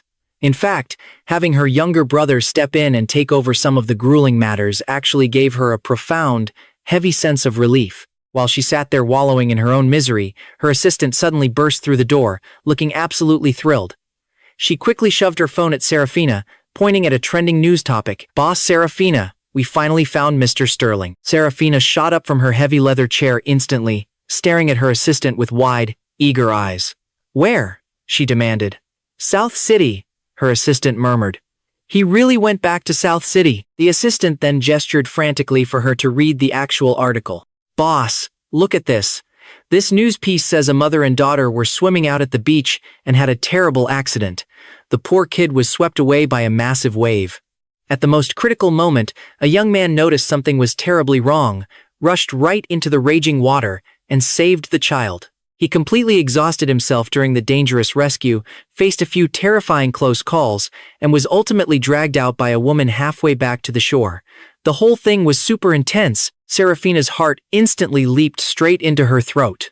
Trembling, she hastily snatched the assistant's smartphone and tapped play on the attached video. The raw footage was pretty blurred out, so you couldn't really see the hero's face clearly. But Seraphina had been with Thaddeus for so many long years. She recognized his distinct silhouette at a single, heart-stopping glance. Watching the terrifying video of him drifting so precariously on the violent ocean waves, her own heart practically rode the wild swells right alongside him, jumping straight back into her throat. It wasn't until she saw him finally get dragged safely ashore that she remembered how to breathe. But the second she saw his body go limp and pass out the moment he hit the wet sand, a fresh wave of sheer panic set in all over again. She frantically scrolled through the rest of the details in the article. Only after strictly confirming that his condition wasn't life-threatening did she finally let out a heavy sigh of relief. She cracked a faint, hopeful smile, immediately ordering her assistant, "Buy me a plane ticket. I am going to find him right now." Seeing her cold boss finally smile, the assistant couldn't help but feel genuinely happy, too. "I will book the very next flight out." Seraphina's gloomy mood lifted significantly. She grabbed her things and walked briskly out of her office. But just as she stepped out into the hallway, she locked eyes with none other than Julian Thorne. Julian was leaning against a nearby cubicle, casually chatting on the phone with a friend. He hadn't even noticed Seraphina magically appear behind him and was currently busy trash-talking. "Seriously, how much better could Thaddeus Sterling possibly be than me? Isn't he just some incredibly boring old man, barely held together by fancy designer brands? I'm way younger than him. I'm so much more fun than him. Just you wait. Sooner or later, Seraphina will completely toss that loser to the very back of her mind." Hearing his venomous words, Seraphina's face instantly turned incredibly ugly. Julian always looked so perfectly innocent and sweet on the surface, yet behind closed doors, he dared to talk about Thaddeus like this. It was sickening. From head to toe, no matter what metric you possibly used, Thaddeus was 1,000 times the man Julian could ever hope to be. For a fleeting moment, Seraphina actually started doubting her own sanity. How on earth did she ever let herself fall for a manipulative snake like Julian? Suddenly, out of the very corner of his eye, Julian caught Seraphina's imposing figure. He jerked his head around, looking so totally spooked that he nearly dropped his phone on the floor. He hastily shoved the device into his pocket and practically sprinted toward her, absolutely dripping with sickening, fake enthusiasm. "Oh, Seraphina, are you heading out for a business trip?" He looked at her carefully, his tone dripping with blatant flattery. Ever since Seraphina woke up from her severe accident, she had been noticeably much colder to him. Julian had desperately tried every dirty trick in the book to win her favor, but Seraphina just wouldn't treat him like she used to. In his arrogant mind, Julian just assumed that, since she had supposedly divorced Thaddeus for his sake, she was merely going through an awkward little adjustment phase. He arrogantly believed that, given enough time, she would definitely get over Thaddeus for good. He waited with full, eager expectation for Seraphina to change her mind and come running back. He never expected that the moment she laid eyes on him, her very first, disgusted thought would be, "Why the hell are you still standing here?" Julian's face went completely pale. He looked at her with wide puppy dog eyes, immediately playing the innocent victim. "Seraphina, what do you mean? If I'm not here at your side, where else would I possibly be?" Seraphina impatiently pinched the bridge of her nose, a massive headache forming. She and Julian had originally first met at a high-end club. He was so young back then, being cruelly bullied and forced to drink by rowdy customers. She simply couldn't stand the sight of it, spoke up to rescue him, and later asked him a few questions. She learned he was only 18, just starting his college journey. Supposedly, because his family was dirt poor, he was forced to work at a shady place like that just to scrape together tuition and basic living expenses. Initially, she had completely hidden her wealthy identity, only telling the kid that she was just some regular, everyday employee at the Vance Group. But despite that, Julian still treated her with pure worship and tender care. At the time, she honestly felt he had a pure, deeply kind personality with absolutely zero ulterior motives. Just a struggling, poor boy who stubbornly refused to yield to life's hardships and kept grinding away at his work-study program. Because of that tragic backstory, she just couldn't help but take care of him a little bit more than necessary. And slowly, she genuinely started caring about his well-being. Then came that fateful day when they accidentally ran into Thaddeus at the cake shop. When Julian asked about her husband's identity, she debated it over and over in her head and finally chose to tell the boy the harsh truth. Julian immediately broke down crying, sadly wailing, "Seraphina, I trusted you so much. Why did you lie to me? Why did you make me the terrible bad guy, destroying someone else's sacred relationship?"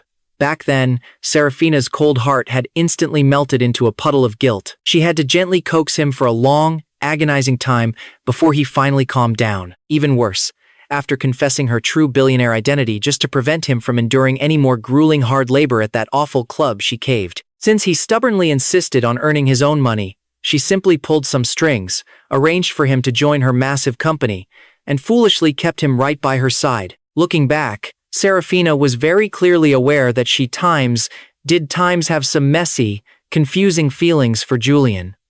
But the person she truly, deeply cared about so much more was always Thaddeus. In her mind, she had never, ever entertained the horrible thought of actually divorcing Thaddeus. But what she never expected was that Thaddeus, a man who was usually so incredibly generous, calm, and proper, would suddenly morph into a completely different, unrecognizable person the very second he discovered Julian's existence in her life. Every single time Seraphina stepped foot in their house, the tension was absolutely suffocating. She would always find Thaddeus with his eyes red and swollen from crying. Time and time again, he had begged and forced her to end things with her side piece, Julian. Time and time again, he fought hysterically, practically losing his mind. He even went to the absolute extreme of trying to permanently deport Julian, demanding the guy be banned from setting foot in the country for the rest of his miserable life. All Seraphina wanted was a quiet, obedient husband who knew his place. So, annoyed by Thaddeus's constant nagging, she had tossed out the word divorce, though she never actually planned on going through with it. But now, taking a good, hard look at Julian, reality slapped her in the face. Sure, the guy was young and full of energy, but other than that, he had absolutely nothing on Thaddeus, not a single thing. If she had to pick just one man, there was zero hesitation. She would choose Thaddeus every single time. And this gold digger Julian, he was the prime culprit who drove Thaddeus past his breaking point. Realizing this, Seraphina's gaze turned absolutely freezing. She shot a glance at her assistant. Handle him.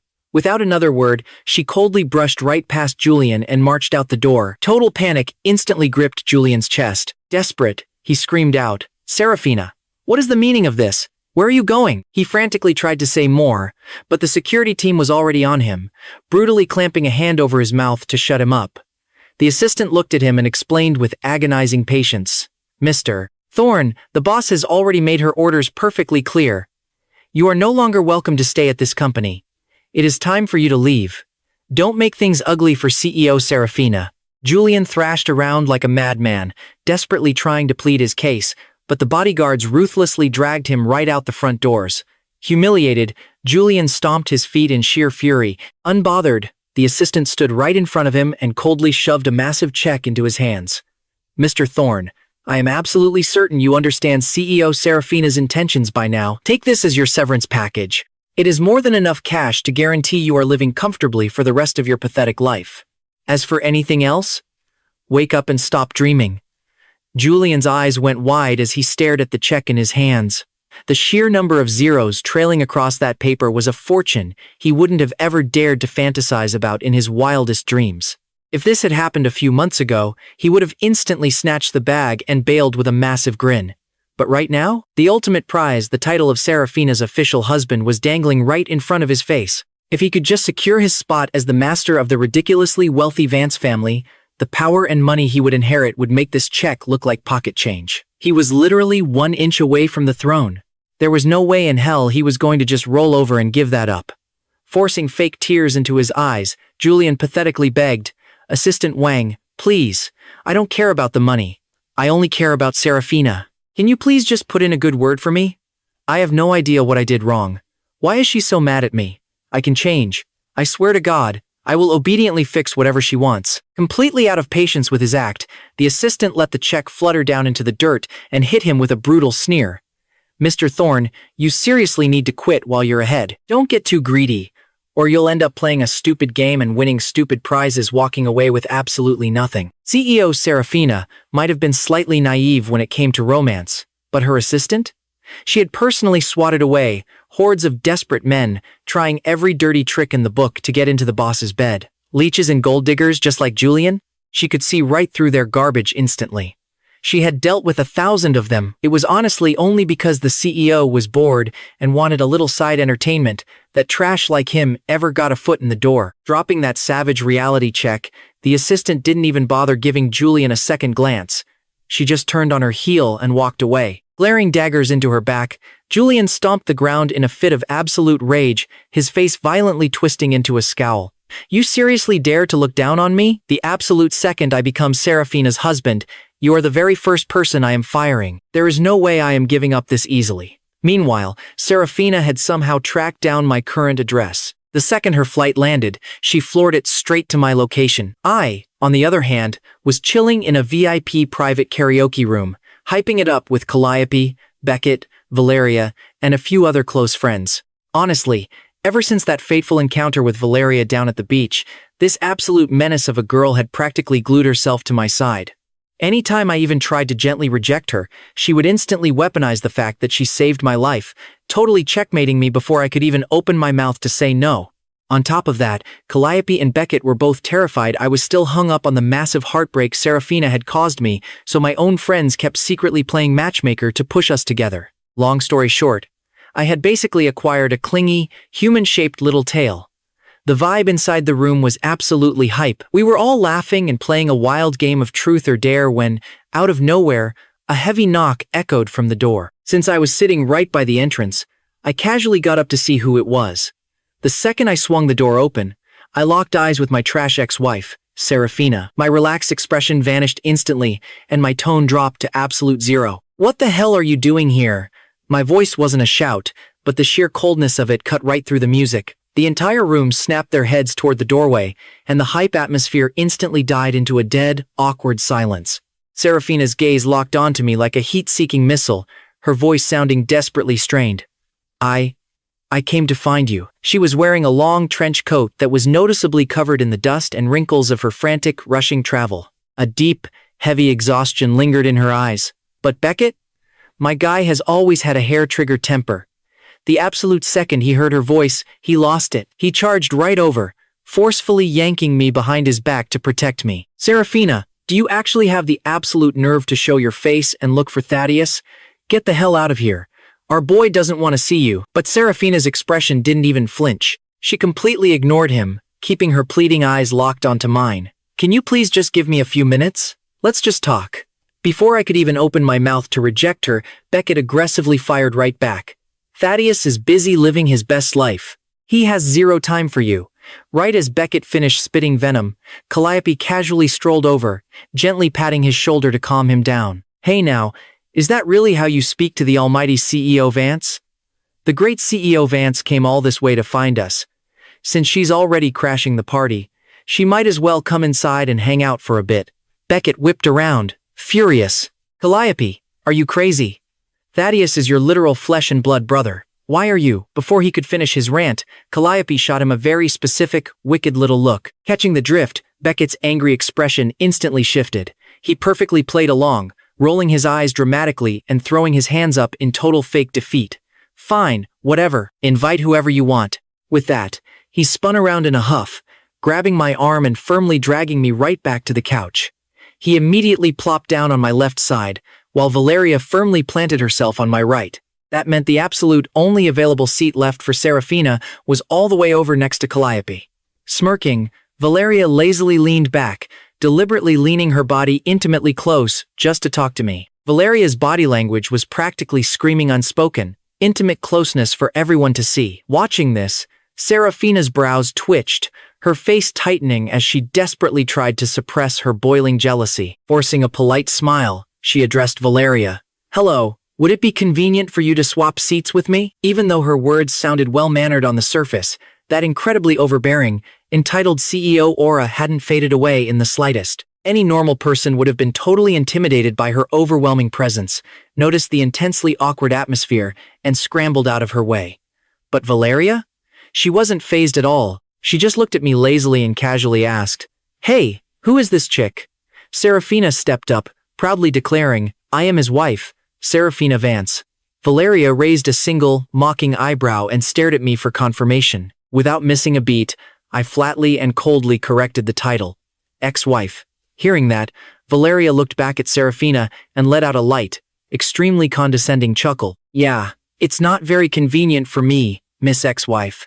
Valeria's provocation was instantly dialed up to a lethal 100. As the two women locked eyes, their intense, dominating auras actually seemed to clash evenly in the room. Seeing my completely cold, unbothered expression, Seraphina had no choice but to forcefully swallow down her simmering, jealous rage and awkwardly take the seat next to Calliope. The whole group gathered around the main table. Sitting right in the center was an empty beer bottle. The game was simple. Spin the bottle, and whoever the mouth points at has to face the music with a truth or a dare. Originally, the dares were just goofy little party games. But right as Calliope was explaining the rules to Seraphina, she maliciously changed the script, Whoever gets picked either spills a deep, dark truth or takes 3 straight shots of hard liquor. The bottle was sent spinning wildly. Round 1, it landed squarely on our uninvited guest, Seraphina. She was honestly probably expecting to be targeted. She just shot a sharp glance at Valeria, who had spun the bottle, before letting her sad eyes fall on me. Without even a second of hesitation, she grabbed her glass and slammed 3 brutal shots back to back. The spicy, cheap liquor viciously burned down her throat. Looking at my emotionless face, Seraphina couldn't help but be tortured by memories of our past. She suffered from terrible stomach issues. Back when we were married, I absolutely hated it when she drank. Whenever she had those unavoidable corporate dinners and had to drink, I was always the very first one waiting up to give her warm hangover soup. Before she even went out, I would tirelessly cook up a hot meal just to line her stomach so she wouldn't be in agony later.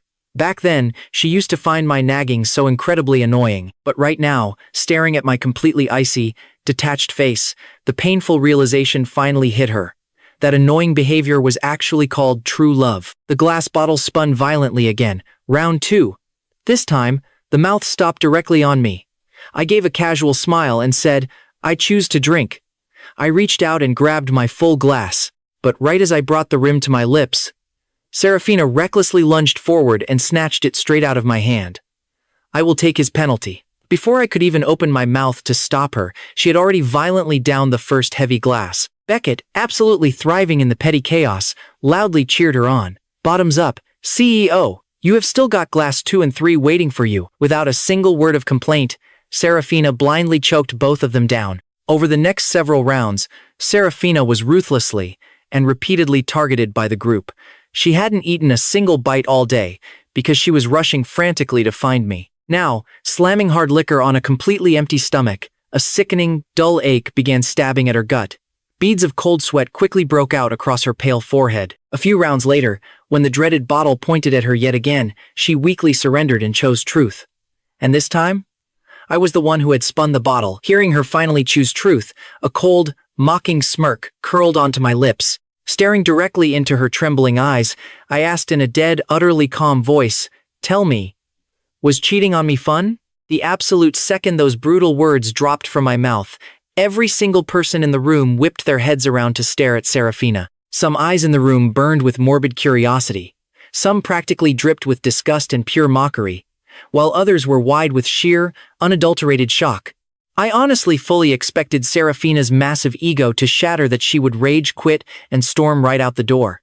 I never in a million years expected the proud CEO to actually sit there and swallow the devastating humiliation. Seraphina's face was already sickly pale from chugging liquor on an empty stomach, but hearing me drop something so unbelievably savage in front of everyone, all the blood completely drained from her face, turning her as white as a ghost. Her trembling lips parted as if she wanted to defend herself, but in the end, she could only choke out 2 miserable words. "I'm sorry." I just let out a light, emotionless scoff. "Hey." Unable to bear the crushing weight of her own guilt, Seraphina shakily picked up the shot glass and silently punished herself with 3 more brutal shots. The harsh liquid slid down her throat like actual hellfire, burning agonizingly all the way down into her ruined stomach. But what Seraphina was really swallowing in that moment wasn't just the cheap alcohol, it was the agonizing, bitter reality of finally being treated like absolute garbage by the man who used to love her. I had always been the one making all the effort, the ultimate considerate husband. So, this was the absolute first time I had ever been this ice-cold to her. Seraphina was finally tasting exactly what it felt like to be treated with brutal indifference by the person you love. It was agonizingly bitter. Like some twisted self-punishment, she slammed back, glass after glass. I didn't utter a single word to stop her. And so, she didn't stop. Absolutely nobody else in the room dared to step in and persuade her otherwise, either. Visibly dizzy and swaying, she stumbled out of her seat and took a desperate step toward me. "Thaddeus, please don't leave." But the moment the words left her lips, sheer agony violently twisted her face. Suddenly, she jerked her head to the side and violently threw up a horrifying mouthful of blood. Everyone in that VIP room practically jumped out of their own skin in sheer terror. A second later, she looked up at me, struggling massively, and desperately reached out a trembling hand to grab my wrist. But the exact moment her fingertips grazed my skin, she completely blacked out, collapsing heavily onto the cold floor. When Seraphina finally opened her eyes, she was in a hospital bed. An IV drip was attached to her pale wrist while a nurse quietly checked her vitals. Seeing Seraphina waking up, the nurse tweaked the IV speed and gave her a gentle but stern scolding. "You binge drank on a completely empty stomach and triggered severe gastric bleeding. Don't you ever drink like that again. It's insanely dangerous. Honestly, if you hadn't been rushed here in time, you could have literally died tonight. Once you're feeling a bit more conscious, head down to the lobby and settle your hospital bills, all right?" Truth be told, Seraphina's body hadn't fully bounced back from the brutal car crash she got into while saving her side piece, Julian. Now, drinking herself into internal bleeding left her devastatingly weak. Her anxious eyes frantically scanned the sterile room, searching for my face, but I was nowhere to be found. Staring at the nurse with desperately hopeful eyes, she asked, Who brought me here?" The nurse simply replied, "The nightclub staff carried you in." Instantly, the hopeful light inside Seraphina's eyes darkened, fading inch by agonizing inch. Her weak smile turned incredibly bitter. Once her 4-drip finally finished, she paid her crazy medical bill, checked herself right out of the hospital, and dragged her exhausted body straight to the sprawling Sterling family estate. Hearing the doorbell ring, a maid hurried over to open the massive front doors. But the absolute second they saw Seraphina standing there, they completely froze in shock. Awkwardly, the servant turned around and shouted inside for my sister, Calliope. "Miss, the ex-young madam is here at the door." Hearing that single word ex felt like a brutal slap to the face, making Seraphina literally sway on her feet. Back in the day, simply because of how obsessively I loved her, every single time she visited the Sterling mansion, even the lowest-ranking servants treated her like absolute royalty. But now, she couldn't even step 1 foot past the front door. Hearing that her former sister-in-law had arrived, Calliope slowly strolled over to the grand doorway. With a totally ice-cold expression, she sneered, "Wow, CEO Vance graces us with her mighty presence. To what exactly do we owe this massive honor?" Her attitude was dripping with pure, unapologetic sarcasm. And how could Seraphina not notice? After all, back at the nightclub, Calliope had literally invited her into that private VIP room just to force-feed her booze and get some sweet revenge on my behalf. Right now, Seraphina looked like a complete wreck, her lips drained to a sickly pale white. Clutching her still-throbbing stomach with one trembling hand, she whispered, "Thaddeus and we just have a huge misunderstanding. I really need to talk to him." Calliope just let out a sharp, wildly mocking laugh. Standing fiercely on the front steps, she looked down her nose at her. The normally high and mighty, untouchable Seraphina Vance was currently trapped in a super-rare state of absolute, pathetic misery. But staring down at her pathetic state, Calliope felt zero pity. She only remembered my deathly pale face and utterly lifeless eyes when I had dragged myself home that fateful day. She had already sent her own people to investigate the total mess that went down in Capital City. She knew exactly what kind of hell Seraphina had put me through. Honestly, my sister wanted nothing more than to just murder Seraphina right there on the front porch. A little stomach bleeding felt like barely a scratch compared to my broken heart. Calliope ruthlessly wished she could make Seraphina suffer 10 times, no, 100 times worse than I ever did. Seeing how desperately Seraphina suddenly seemed to care about me, Calliope flashed a wicked smile. "Look, ex-sister-in-law, it's not that I don't want to go grab Thaddeus for you, it's just, he actually went out on a romantic date. He's not even home right now." Hearing that, the desperate, pleading expression on Seraphina's face completely shattered and froze in place. Her voice violently trembled. A date?" She immediately tried to deny it, her pale face turning even more ghost-like. "That's impossible. Thaddeus and I literally just finalized our divorce. How could he possibly move on so incredibly fast?" Calliope just smiled even brighter. "And why exactly is that impossible? Back in the day, my brother threw his entire soul at you, and you treated him like absolute garbage, showing zero basic care. But now, this new girl, Valeria, is stunningly gorgeous and incredibly proactive. They say when a pretty girl chases a guy, it's as effortless as poking a hole right through wet paper. Seriously, what man could resist that kind of charm?" The exact second Calliope finished her savage mockery, the deafening roar of a heavy motorcycle engine started echoing closer and closer. Seraphina anxiously whipped her head toward the loud noise, only to see me cruising a sleek motorcycle right up the private road. And there was Valeria, sitting snugly behind me, her arms wrapped tightly and affectionately around my waist. I had this brilliantly bright, carefree, and flamboyant smile plastered across my face. It was a genuine, glowing smile she had literally never seen once during all those miserable years she was married to me. In her twisted memories, I was always just the super serious, incredibly boring, rich young master. My personality used to be painfully cautious and uptight. To her, it was totally impossible to imagine me riding a wild motorcycle like some rebel. Except, that happy, carefree smile on my face instantly vanished the absolute second I noticed her standing there on my property. The heavy bike sped all the way up the driveway, aggressively coming to a halt right at Seraphina's shaking feet. Seraphina didn't dare to move a single inch. She just stood there, staring at me with massive, tearful eyes. Feeling the tension, Valeria decided to be a little provocative, intentionally pressing her soft body even more intimately against my back. I playfully tapped Valeria's helmet. "You're so childish," I chuckled.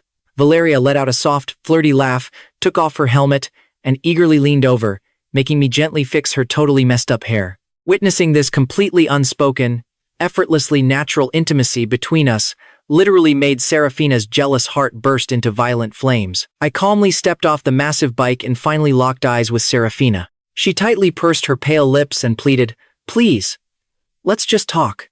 Without missing a beat, I turned to Valeria and Calliope. "You guys go on and head inside first." Calliope shot me a deeply worried frown. I just gave her a reassuring smile. "Don't worry about me. I'm totally fine." Truthfully, seeing Seraphina suddenly crash that private VIP room earlier, watching her literally vomit blood, and seeing her get rushed to the hospital after being force-fed all that liquor, I admittedly, and somewhat pathetically, felt a tiny ripple of old emotion. It wasn't hard to guess that Seraphina was standing here trying to desperately win me back. But after all that ridiculous, exhausting drama played out, my head had already completely sobered up. Any lingering feelings I used to have for Seraphina had long been completely drained and exhausted by our endless, toxic tug-of-war of emotional torture. Today, her side piece was Julian Thorne, but who would it be next year? I honestly didn't even dare to imagine the betrayal. I didn't dare to love her anymore, and frankly, I simply just didn't love her anymore. Period. Once it was finally just the two of us standing there, Seraphina couldn't hold back her frantic, desperate questioning any longer. "You and that random woman from just now, what exactly is your relationship with her?" I casually glanced in the direction Valeria had walked off, then looked right back at Seraphina with heavy, undisguised impatience. "What the hell does that have to do with you? Even back when we were legally married, I never once ruthlessly interrogated you about your sketchy relationship with Julian. So now that we're already officially divorced, what earthly right do you think you have to interrogate me? Seriously, Seraphina, why exactly did you drag yourself here to find me? We are 100% divorced. I heavily assume your boy toy Julian already handed you that finalized divorce certificate. I, Thaddeus Sterling, could never, ever accept a wife who blatantly keeps a secret lover on the side." Staring at me with deep, trembling eyes, Seraphina forced her words out with immense difficulty. "Thaddeus, you have to believe me. I never, ever wanted to divorce you. I know this time it was entirely my fault. My mind stupidly wandered during our marriage. But Julian and I have already officially broken up. Can you please just give me one more chance to make it right?" I violently snapped my head up to stare at her, totally unable to hide my massive shock and pure astonishment. Wait, she and Julian actually broke up? This was completely, fundamentally different from how things played out in my past life. My tone suddenly turned sharp and somewhat urgent. "Wait, you never wanted to divorce me? And you already broke up with your precious Julian?" Seraphina completely didn't understand why I was acting so intensely agitated, but she immediately nodded her head yes. I couldn't stop myself from aggressively pressing further. "Why? Tell me why the hell you didn't want to divorce me." Seraphina answered me with raw honesty. "Because the Sterling and Vance families are perfectly matched in power. A marriage alliance massively benefits both of our sides. Even though it started as just a cold business marriage, our actual life together was incredibly happy and totally perfect. Oh, Thaddeus, I was so blind. I didn't cherish how unbelievably good you were to me in the past. It honestly wasn't until you completely walked away that I finally, painfully realized I couldn't survive without you. I had long grown entirely accustomed to having you constantly by my side protecting me. What I felt for that idiot Julian was literally just a fleeting, stupid sense of novelty. I swear, I know I was so wrong now. Divorcing brings absolutely zero benefits to either of our powerful families. Please, just come back home with me. Let's remarry and fix this, okay?" As she spoke, the pathetic image of this woman right in front of me, lowering her high and mighty status and humbly begging for peace, constantly shifted and violently overlapped with the insanely cold, arrogantly cruel demeanor she had in my past life. Back in my previous life, right after finding out she brutally cheated on me with Julian, I had fought with her completely hysterically, losing my damn mind. I had even used the entire Vance family's influence to heavily pressure her into staying. But not only did she refuse to dial her affair back, she aggressively gave me the absolute cold shoulder, completely treating my very existence like garbage. Later on, when I finally hired someone to forcefully deport Julian out of the country, she personally flew out, brought him right back, and then viciously slammed divorce papers in my face. Deeply triggered by her demanding that divorce, my desperate actions became increasingly, dangerously extreme. Our toxic relationship violently spiraled toward a horrific point of absolutely no return, until finally, my entire family was ruthlessly destroyed, and I tragically ended my own life right in front of her eyes. But here, in this brand new life, just because I manned up, chose to walk away, and divorced her on my own terms, literally everything changed. Now, she was the one pathetically crawling back, looking for me to get back together. She even dumped her precious Julian so effortlessly, like he meant nothing. Back in my miserable past life, I genuinely thought I had lost to Julian Thorne. I firmly believed I was ultimately defeated by their magical, unbreakable true love. But as it turns out, I was only ever defeated by my own pathetic, blinding obsession with her. And precisely because of that sickening obsession, I literally caused the horrifying deaths of my very own flesh and blood. Realizing this twisted irony, I honestly couldn't help myself. I just started maniacally laughing and violently crying at the exact same time. With completely bloodshot eyes, I bitterly muttered, "Wow. So your supposedly unshakable, epic true love wasn't so damn indestructible after all." Seraphina nervously watched my massive, terrifying emotional swing. Seeing my body slightly trembling and my eyes welling up with such profound, haunting tragedy, her worried expression completely shifted. She quickly stepped forward, desperately trying to grab my arm, as she asked, "Thaddeus, oh my God, what's wrong?" I slowly looked up at her pale face. "Seraphina, did you even know?" I whispered. "We were officially married for 5 long years, but I had actually been head over heels in love with you for 10 whole years." Before a stunned Seraphina could even open her mouth to speak, I just kept on talking, totally lost in my own flood of painful memories.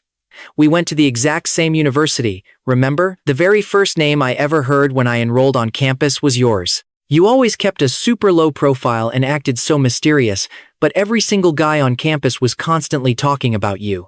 People always told me that falling for you was as natural as breathing. They hyped up your flawless looks and your absolutely unmatched skills. Heck, before we even hit college, you were already running the show at your family's company. Your killer business instincts left average folks choking on your dust, miles behind. Out of the 4 guys in my dorm, 3 of us were secretly head over heels for you, and yeah, I was one of them. I tracked your every move like a lovesick puppy, joining every single club just for the slim chance of bumping into you. When I found out our families were setting up a marriage alliance, you have absolutely no idea how ecstatic I was. I stayed up all night, buzzing with pure joy. I told myself, it doesn't even matter if she doesn't love me back, as long as she doesn't love anyone else. Just being allowed to stand by your side, that was more than enough for me. That was exactly why, in my past life, finding out you fell for a guy like Julian absolutely broke me. It shattered my soul and turned my 10 years of blind devotion into a pathetic joke. I just couldn't swallow it. I couldn't accept that pouring my heart out for 10 whole years couldn't buy even a single ounce of your genuine affection. It made me sick to my stomach knowing the woman I cherished for 10 long years was completely brainwashed by a two-faced, home-wrecking manipulator. But you know what? I finally let it all go. My past life was just a toxic cage of my own obsession. In this life, Seraphina hasn't been nearly as cold-blooded as she was before, so the fiery hatred I used to feel for her has cooled down a bit. But let's get one thing straight, I definitely can't love her like I used to, either. I locked eyes with Seraphina, my gaze completely deadpan but dead serious. Seraphina, maybe you finally noticed my worth. Maybe, after 10 agonizing years, I actually managed to thaw your freezing heart just a tiny bit. But honestly, Loving someone for 10 years straight is just way too damn exhausting. You need to leave. I don't love you anymore. I've already moved on with my life, and I am absolutely not looking back. I delivered those words with such a chillingly calm and earnest tone. In that exact split second, something completely shattered inside Seraphina's chest. It was like the single most vital piece of her soul was being violently ripped right out of her body. Without warning, her vision completely blurred with tears. It took her a second to process it, but as Seraphina touched her cheek, she realized she was actually crying. This was a woman who had been emotionally stunted since childhood, colder than ice. She never in a million years thought she would shed a tear over me. She just stared at the wet teardrop on her fingers, looking totally shell-shocked. Honestly, seeing her cry threw me off for a second too, but I just gave her a small, relieved smile, turned my back, and got ready to walk away forever. But before I could take a step, a random figure suddenly bolted out of nowhere and slammed into the pavement, dropping straight to their knees right at my feet. Seraphina jolted at the jump scare, instinctively shoving me behind her to protect me. Then, bam! She kicked the intruder right in the gut. The guy let out a pathetic shriek of pain, crumpled to the dirt, and instantly started sobbing like a baby. Seraphina, how could you kick me? It was only then that we finally got a good look at the pathetic mess on the ground. The guy who just ambushed us was none other than Julian Thorne. Seraphina stared at him in pure shock before her face darkened into absolute fury. She snapped at him. How the hell did you find this place? Jumping out of the bushes to grovel at our feet. What kind of sick stunt are you trying to pull here? The truth? Julian had been secretly tailing Seraphina's car the entire time, creeping from the shadows. Watching the usually high and mighty Seraphina act so incredibly desperate just to win me back had made his blood boil so hot his face was practically twisting with rage. Honestly, if his family hadn't called him in a total panic to say his uncle just got arrested, he never would have blown his cover like a lunatic. But of course, the coward didn't dare admit that. Right now, trapped between Seraphina and me, all he could do was bawl his eyes out and aggressively smash his forehead into the ground. Mr. Sterling, I was so wrong. I swear I know I messed up. CEO Vance and I are completely done. I promise I'll never ever cross you again. Please, you have to tell the cops to let my uncle go. I just got the terrible news early this morning. You see, back when I originally called the cops, Seraphina had desperately tried to shut me up, but that didn't mean I ever dropped it. The second I got discharged from the hospital, I marched straight to the precinct and filed another report. The police had been digging deep, and they finally hit the jackpot. Turns out, Julian's creepy uncle was a professional snake breeder. And those deadly vipers tossed into my confinement room? They had his uncle's fingerprints all over them. On that horrifying night, Julian had secretly unlocked the villa doors to sneak his uncle inside. Working together as a twisted tag team, they orchestrated the entire snake attack that nearly killed me and landed me in the ER. Clearly, the cops had just slapped the cuffs on his uncle, and Julian, getting the panic tip-off, sprinted over here to play the crying victim and beg for his life. Julian was an absolutely pathetic, snot-nosed mess, clinging to Seraphina as he wailed, "Please, you have to save me. If my uncle goes to prison, my mom is going to skin me alive. She'll literally beat me to death." I already knew all his dirty laundry from my past life. His grandmother's side of the family was sickeningly old school and insanely obsessed with favoring the men over everyone else. His mother was a total fanatic when it came to her little brother, aka Julian's uncle. She drained every single penny from her own household just to fund his lazy lifestyle.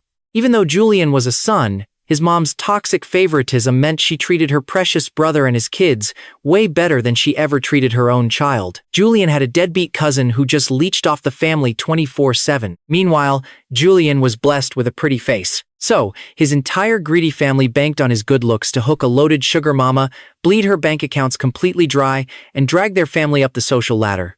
Honestly, in any other situation, I would have felt genuinely sorry for a guy trapped in that mess. If he hadn't actively chosen to be a home-wrecking snake and destroy my marriage, I probably would have tossed him a lifeline if our paths crossed.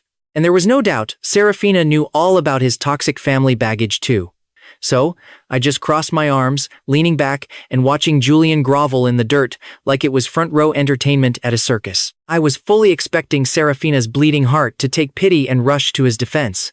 But plot twist, she just shot me a quick look, then glared down at Julian with a voice as cold as absolute zero. "Get off your knees before you open your mouth. Why are you constantly bowing like a dog? If someone walked by right now, they'd think Thaddeus was the one bullying you. Julian instantly froze in his tracks. Honestly, even my jaw dropped a little at that. Seeing the idiot still paralyzed on the ground, Seraphina barked with freezing authority. I said, "Get up." Terrified out of his mind, Julian scrambled to his feet like a scared rat. Only then did Seraphina interrogate him. "Your uncle getting arrested. What does that have to do with Thaddeus?" Julian shrank back, pulling the ultimate guilty puppy dog act on Seraphina. Right on cue, the crocodile tears started flowing. I'm so sorry. I literally just got the call from my family. I had no idea. You see, that night, Mr. Sterling hit me so hard it damaged the hearing in my left ear. When my uncle and my family found out, they just saw red. So, after Mr. Sterling was locked up in that confinement room, they secretly threw those snakes inside for revenge. That's why he got bitten and ended up in the hospital. But after he filed the police report, they tracked my uncle down and arrested him. He swears he knows he crossed the line. Please, you have to show mercy. He was only trying to protect his innocent nephew. Just let him off the hook. I am so sorry. I'm begging you on his behalf. Boom. In just a handful of perfectly acted sentences, this snake completely flipped the script. He made it sound like his family was just fiercely protective, acting on pure impulse, while totally scrubbing his own hands clean of any involvement. But as his words hung in the air, Seraphina's face turned as dark and rigid as forged iron. Are you seriously telling me that the snakes in that confinement room were planted by your uncle? Back in the day, Seraphina bought his innocent, naive boy act hook, line, and sinker. Of course, she wouldn't have pointed the finger at him back then. But come on, the woman is a ruthless corporate shark. She's no idiot. The puzzle pieces violently snapped together in her head, and her voice dropped to a bone-chilling whisper. Julian Thorne, your uncle has absolutely no idea where we live. So tell me, how did he magically know Thaddeus was locked in that exact room? And how did he pull off sneaking deadly vipers inside with such terrifying precision? Did you orchestrate this entire hit? Julian's face drained of all color, turning ghost white. No, it wasn't me. I swear on my life, I didn't know anything. I didn't go back to my dorm that night, and when my family asked where I was crashing, I gave them the address. I never imagined they'd pull off something so crazy. Absolute, unadulterated fury boiled over in Seraphina's chest. She whipped her head to look at me, and I could tell the horrifying flashback was hitting her, the memory of me screaming bloody murder, fighting for my life, looking like a total corpse after the venom hit my veins. The sickening realization set in. If she had never brought Julian into our home, I wouldn't have gone through any of that hell. Even while I was lying in a hospital bed, she blindly defended this two-faced snake and actively tried to stop me from calling the cops just to protect him. A tidal wave of soul-crushing guilt and pure regret flooded her eyes. Thaddeus, I am so sorry. I just looked at her, completely unfazed. Don't you think saying sorry is a day late and a dollar short? She didn't even try to argue. She just swallowed hard and said, I promise I will dig into this and give you a proper explanation. I won't bother you anymore tonight. With that, she clamped an iron grip around Julian's wrist and brutally dragged him away. Julian, you stop harassing him.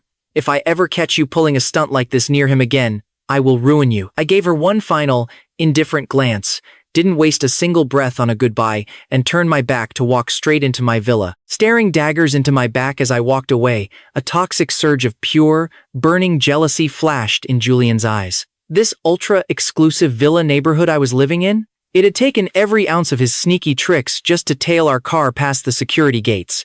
He had already done his homework on this place. Every single mega mansion in this estate was worth hundreds of millions of dollars. This whole time, he smugly thought he had utterly destroyed me, forcing me to walk away from the marriage in absolute disgrace. He never in his wildest nightmares imagined that my post-divorce life was basically paradise. Not only was my insanely wealthy family spoiling me rotten, but I was kicking back in a mega mansion with a stunning billionaire CEO desperately chasing after me. Meanwhile, Julian was stuck with a garbage family that treated him like a disposable pawn. And the final kicker? The golden goose he had worked so hard to manipulate Seraphina was now ready to throw him out like yesterday's trash. Catching that venomous jealousy swirling in his eyes, Seraphina narrowed her gaze. She violently yanked his arm, seeing straight through his pathetic, greedy mind, and hit him with an ice-cold reality check. Julian, know your damn place. There are some things in this world you don't even have the right to be jealous of. Julian crumbled to the cold floor, looking utterly pathetic. Staring up at Seraphina with desperate eyes, he whined, "I was just jealous. Thaddeus has everything handed to him. I'm not like him. I'm cursed. Born into a garbage family, no control over my own life, always getting dragged down."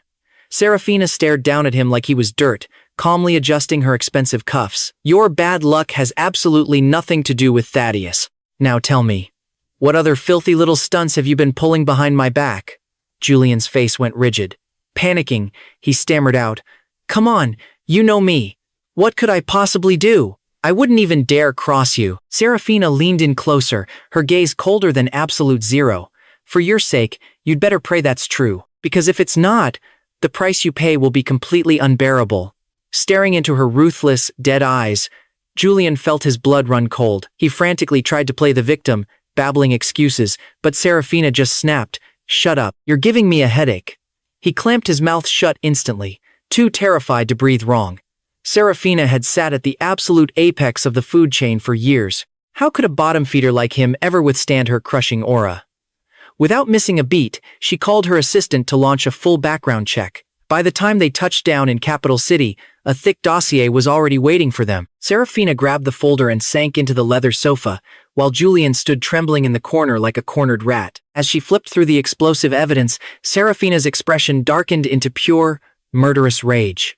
The files even contained the mall security footage from that fateful day. It showed Julian purposely jumping out, throwing himself at Thaddeus's feet, and spewing his manipulative, toxic garbage. Every single pathetic lie was captured in high definition. And that sob story about being bullied by his roommates? A total fabrication. The real reason he was completely ostracized was that he couldn't keep his hands off other guys' girlfriends. The scumbag actually slept with his roommate's girl right there in their own dorm. That's what sparked the massive backlash against him. On top of that, the investigation revealed his so-called part-time job at the VIP club had absolutely nothing to do with paying for college. He knew from day one that the club was a playground for the obscenely wealthy. He went there with one singular goal: to hunt down a rich sugar mama. Worse still, from the very second they met, he already knew exactly who Seraphina was. Their entire accidental romance was a chillingly calculated scheme. He knew damn well he was playing the homewrecker, and he played the role flawlessly. Reaching the final page, Seraphina's last shred of patience snapped. She violently hurled the heavy stack of documents straight into Julian's face. "So you wouldn't dare, huh? You didn't do anything? Then you better explain what the hell this is." The sharp paper sliced Julian's cheek, but he didn't even flinch. He just scrambled to the floor in a sheer panic, frantically scanning the scattered pages. The moment he saw the damning evidence, every drop of color drained from his face. No, these are totally fake. Someone is trying to frame me. I swear, I never did any of this. I swear." Seraphina's expression was terrifyingly lethal. She looked ready to rip him to shreds. He shook uncontrollably, practically begging her to believe his pathetic excuses. But it was game over. Nobody was buying his trash anymore. Seraphina coldly ordered her assistant, "Since this rat loves kneeling so much, drag him out to our busiest shopping plaza. Make him kneel in the dead center for 3 days and 3 nights straight." Julian was hit with pure, unadulterated horror. "No, please. If you do that, my life is over. I'll never be able to show my face again." But staring at a mountain of ironclad evidence, Julian knew he was trapped. With nowhere left to hide, he threw himself at Seraphina's feet. Sobbing uncontrollably and clinging to her leg, he started violently slapping his own face. "I was wrong. I know I was completely wrong, but I really did love you. The very first time I laid eyes on you, I was genuinely obsessed. I just wanted to be with you. I don't have Thaddeus's elite background. I'm nothing compared to him. I had absolutely no choice but to play dirty. I swear, I only did it because I was madly in love with you. Please, just give me one more chance. I'll never cross you again. My toxic family forced my hand. I swear I had no choice. Once upon a time, those crocodile tears would have broken her heart. Now, they just made her physically sick. He was nothing but a venomous snake, hiding behind a pathetic, tear-soaked mask, waiting for the perfect moment to sink his fangs into your neck and drain your life away." The sickening realization that she had actually thrown Thaddeus away for a worthless parasite like this finally pushed Seraphina over the edge. Unleashing her fury, she delivered a bone-crushing kick straight into Julian's shoulder. Julian went flying backward, slamming into the hard floor and howling in sheer agony. Seraphina, you promised you'd protect me. How could you do this to me? Seraphina pointed a menacing finger right at him and barked at her guards. This rat slapped Thaddeus once back then. Slap him 100 times for me. Beat this lesson into his skull so he never even dreams of pulling a stunt like this ever again. Julian froze, absolute terror washing over him. Forgetting the searing pain, he scrambled to his feet and desperately bolted for the door. But before he could even take 2 steps, Seraphina's massive bodyguards snatched him up like a rag doll. In that instant, he finally understood true fear. When a powerhouse like Seraphina doted on you, she could elevate you straight to heaven. But the second she woke up to your lies, she would punt you straight down to hell without a second thought. Unfortunately for him, that reality check came way too late. As Julian was dragged out screaming, the room fell into a heavy, dead silence. The assistant quietly handed Seraphina a second folder. These are the records you requested regarding Mr. Sterling's life over the years. After hearing Thaddeus confess he had loved her for a decade, she had to know the truth. She had her assistant run a deep, covert dive into Thaddeus's past. As she slowly flipped through the pages, Thaddeus's entire hidden history was peeled back layer by layer. By the time she reached the final page, a crushing wave of guilt hit her. In all the dark corners of her life that she had completely ignored, she finally saw just how much he had quietly sacrificed for her. Married for 5 long years, he had entirely erased himself to fit her world. Because she preferred minimalist designs, every single thing he bought for himself was strictly black, white, or gray. Because she despised tardiness, he made sure she never had to wait a single second for him. He would wake up 2 hours early every day just to make sure he was perfectly prepared. Because of her chronic stomach issues. For 5 straight years of marriage, like absolute clockwork, he dragged himself out of bed at 5 a.m. to personally cook her a healthy breakfast. And yet, before they met, Thaddeus had been a pampered young master, used to being served hand and foot by an army of maids. That night, after obsessing over those files, Seraphina fell into a profoundly bizarre dream. It felt terrifyingly real, as if it were a memory of a life she had actually lived. In that dream, during their 5th year of marriage, she betrayed him. She fell hard for an 18-year-old college brat named Julian Thorne. Since the day she was born, Seraphina had been molded by ruthless elite training. At every stage of her life, she blindly followed the schedule dictated to her. Every single milestone was a pre-planned corporate move inheriting the Vance group, marrying Thaddeus. It was all business. She had never understood what actual love was. The thrilling, rebellious spark Julian offered got her completely hooked. In her toxic, ultra-wealthy social circle, keeping a secret toy boy on the side was practically a status symbol. Julian's background was dead average. Sure, he acted pure and obedient, but his strategic value to her empire was absolutely zero. She had never, not for a single second, considered divorcing her husband for him. But the dream showed a nightmare she didn't expect. The usually generous, perfectly composed Thaddeus completely snapped when he found out about her affair. Every time she walked through the front door, the air was suffocatingly tense. His eyes were constantly red and swollen from crying. He aggressively demanded she dump Julian. He screamed, he fought, he turned completely hysterical. He even went to the extreme lengths of trying to forcefully banish Julian out of the country, completely forbidding him from ever returning. But Seraphina needed a quiet, sensible, and accommodating husband. Annoyed by his emotional outbursts, she coldly demanded a divorce. In the dream, Seraphina watched from the outside as her words hit Thaddeus. The moment she asked for the divorce, the man practically shattered into pieces right in front of her. The vibrant light in his eyes instantly died. She had gutted him so deeply he couldn't even stand up straight. He roared at the absolute top of his lungs, his voice shredding with raw agony. "Seraphina, you want a divorce? It'll be over my dead body." The sleeping Seraphina panicked, desperately trying to intervene in the dream. "Thaddeus, no, it's not like that. I never wanted a divorce." But the nightmare violently spiraled out of her control. Her dream self blindly swallowed every one of Julian's manipulative lies. She misunderstood Thaddeus at every single turn. She viciously broke his heart over and over again. She even weaponized her power to ruthlessly crush the Sterling family just to force him to sign the divorce papers. Their marriage rapidly devolved into a sick, twisted game of psychological warfare, she arrogantly waited for him to finally bow his head and surrender. What she didn't see coming was Julian using her own corporate spies to secretly steal the Sterling family's highly classified data and sell it to their fiercest rivals. That single betrayal plunged the Sterling empire straight into a catastrophic bankruptcy crisis. By the time she finally snapped out of her delusion and discovered Thaddeus's parents had committed suicide in despair, she realized she had made a fatal mistake. Desperate to make things right, she frantically tracked Thaddeus down to explain everything. But as she arrived, she was forced to watch the exact moment he plummeted from the top of the towering skyscraper. He leaped to his death, his body crashing to the pavement right in front of her horrified eyes. In that horrifying split second, Seraphina's entire universe stopped spinning. Only after the funeral did she finally uncover the gruesome truth of Julian's treason. She ruthlessly annihilated the Thorne family as payback, desperately trying to salvage what was left of the Sterling family's legacy.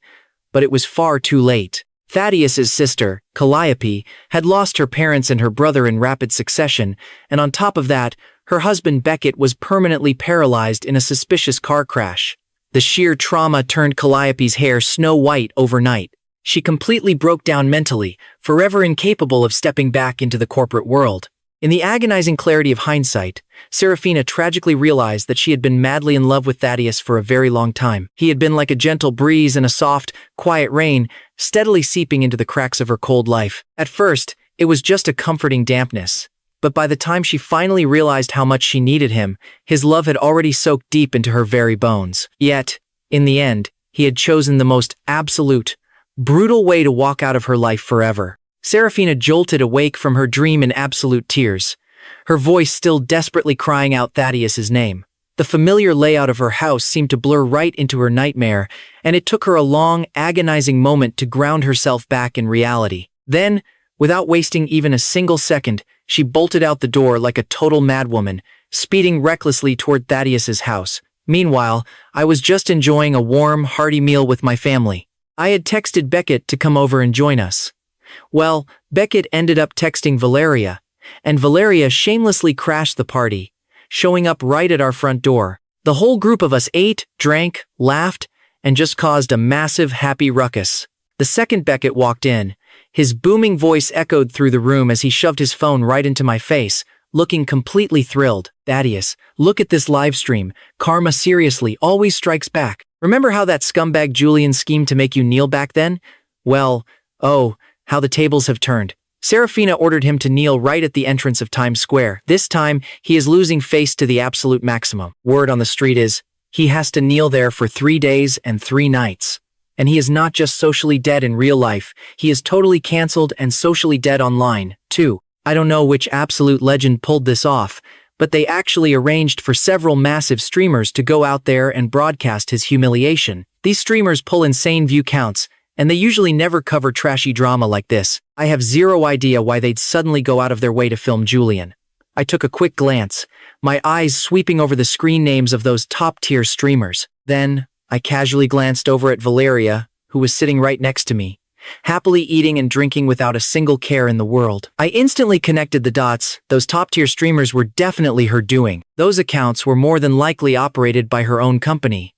The corners of Valeria's lips curled up into a sly little smirk as she quietly dropped another piece of meat into my bowl. Beckett was still completely hyped, just gossiping away. Someone even exposed that Julian is a total serial offender. Back in school, there was this guy who was just about to get engaged to his girlfriend, and Julian totally home-wrecked them until they broke up. The poor dude got so traumatized by it, he actually spiraled into severe depression. It's just so pathetic. Now, it is truly the universe finally balancing the scales. The heavens honestly spare no one. I heard his own family showed up too, but definitely not to save him. They showed up just to beat him down. They were screaming that he had promised them, and his uncle, that as long as they got rid of you, he could successfully take the throne. He swore that once he became Seraphina's husband, their entire family would ride his coattails straight to glory. But now, they have got absolutely nothing to show for it. His uncle is still locked up behind bars, so they must absolutely hate his guts. I looked back at the live stream. In the frame, Julian had been brutally slapped over 100 times. His cheeks were massively swollen and beet red. He was just curled up, miserably kneeling at the entrance of Times Square. People were coming and going, with absolutely everyone pointing their fingers and laughing at him. He was desperately trying to cover his face, but it was completely useless. I swallowed the food in my mouth and calmly said, "Actually, the police station contacted me too." Julian's uncle finally confessed. He handed over hard evidence proving that Julian explicitly instructed him to release those snakes. They are going to arrest him very, very soon. Beckett loudly clapped his hands in absolute delight. Serves him right for having such a rotten core, daring to hurt innocent people like that. This is honestly a light punishment for a scumbag like him. I just chuckled in agreement. Meanwhile, Seraphina had driven like a total maniac all the way to the Sterling family's doorstep. However, as she stood outside the door, listening to the warm laughter and happy chaos inside, she simply couldn't bring herself to walk in. In this current life, she hadn't made that completely irreversible mistake yet. Thaddeus could still sit there, happily surrounded by his family eating, loving, and just talking. It was all so incredibly precious. She just couldn't bear to shatter this beautiful, momentary joy of his. It wasn't until our whole group finished dinner and walked outside for a nice evening stroll that I finally spotted Seraphina, just standing there outside my door. I totally blanked for a second. "Why are you here again?" My tone held nothing but the pure, cold irritation of being interrupted, without even a single shred of expectation. Seraphina stood rooted to the spot, staring fixedly right at me. The horrifying image of me dying right in front of her in her past life suddenly flooded her mind. She couldn't hold it back anymore. She sprinted forward, desperately throwing herself directly into my arms. Valeria, who was standing right next to me, instantly changed her expression. She lunged forward, fiercely trying to rip Seraphina off of me. "Let him go!" Valeria used a ton of force, her nails accidentally scratching Seraphina's arm in the struggle. Yet, even though Seraphina sharply winced in pain, she still clung to me incredibly tightly. She was hugging me so hard, it was like she desperately wanted to carve me straight into her bones. Her voice was completely choked with heavy sobs, trembling violently. "Thaddeus, I am so sorry." At first, I was just startled, but I quickly realized her emotional state was seriously unhinged. I frowned deeply. "Seraphina, what the hell happened? Just let go of me first." Valeria fiercely glared at her with dark, gloomy eyes. If she wasn't so afraid of accidentally hurting me in the process, she looked completely ready to throw hands again at any second. The sudden commotion quickly drew the attention of my family. Everyone rushed outside, staring incredibly warily at Seraphina. Trembling, Seraphina slowly let go of me. Looking around at everyone's highly defensive glares, she let out a bleak, bitterly heartbroken smile. She realized she truly had hurt him far, far too deeply. Her tone was incredibly strained. Staring right into my eyes, she slowly spoke. "Last night, I had a dream. You found out about Julian. And you fought with me. I completely lost my mind over him. And I demanded a divorce."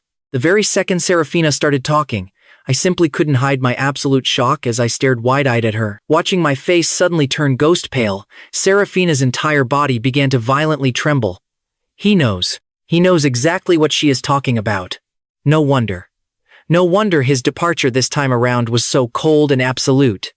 No wonder he firmly said he had already moved forward, and that he would never, ever look back. Her eyes instantly went bloodshot red. Staring at me with agonizing intent, her voice was so soft it was barely audible. "That wasn't just a dream.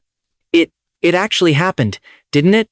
I forcibly suppressed the violent, churning emotions in my chest, trying my absolute hardest to face her with a perfectly calm tone. "Seraphina, I have no idea what you're talking about. But regardless of whether the things in your dream are real or fake, it just doesn't matter anymore." The very life force inside Seraphina's body seemed to be instantly sucked dry. She hollowly muttered to herself, "Yeah, because you could never, ever forgive me again." If it had just been that one stupid incident with Julian, she might have still harbored some pathetic fantasies that Thaddeus would eventually look back. But in their past life, she had actually driven Thaddeus to die right in front of her own eyes. The thought of that sheer agony, of completely and permanently losing him, terrified her so deeply that she could barely even breathe. How on earth could she possibly have the face to beg for his forgiveness now? Seraphina physically couldn't bring herself to say the words. Her sorrowful gaze swept over the Sterling family members, weakly murmuring, "I am so sorry." Then, she looked right back at me, brokenly repeating, "I am so sorry." My family looked completely confused, totally not understanding why she was suddenly apologizing to them. but I understood. Still, I didn't say, "I forgive you." Because, separated by a past and present life, separated by several tragic human lives, there was simply no way I could ever forgive her. After Seraphina finished speaking, she heavily staggered, turned around, and just slowly walked away. Only, her fading silhouette seemed to completely wither in a single moment, as if she had aged significantly right before our eyes. Beckett leaned over and whispered, "What kind of crazy phase is she going through now? What the hell is wrong with her? She looks like she just got brutally traumatized or something." I just laughed it off. "Don't even worry about it. It has absolutely nothing to do with us anymore. Come on, let's just go for our walk." I cast one final, fleeting glance at Seraphina's retreating back. Then I calmly withdrew my gaze, smiling as I continued moving forward. Our whole group kept laughing and happily walking ahead, not impacted in the absolute slightest by Seraphina's sudden, dramatic appearance. Seraphina numbly got back into her car. Her tear-filled eyes greedily watched Thaddeus from afar. She saw Valeria standing so closely next to him. She didn't know what Valeria playfully whispered into his ear, but he instantly burst out into bright, genuine laughter. The two of them were so deeply intimate and so perfectly matched, while she no longer had even a shred of right to stand by his side. 1 year later, Valeria Croft and I officially got married, throwing an absolutely massive, stunning wedding banquet. Seraphina Vance sent over an extravagant wedding gift worth hundreds of millions, along with a deeply personal handwritten letter. I coldly returned the gift, and as for the letter, without even sparing a single glance at it, I tossed it straight into the trash can where it belonged. Valeria, looking breathtaking in her wedding dress, walked toward me step by step, surrounded by the joyful cheers and blessings of our beloved friends and family. I, too, wholeheartedly welcomed my own beautiful happiness. This is truly, undeniably great. In this life, I didn't go down the wrong path. There is still so much time for everything. I still have my wonderful family, my true love, and my entire bright future ahead of me. This is truly great. Just great.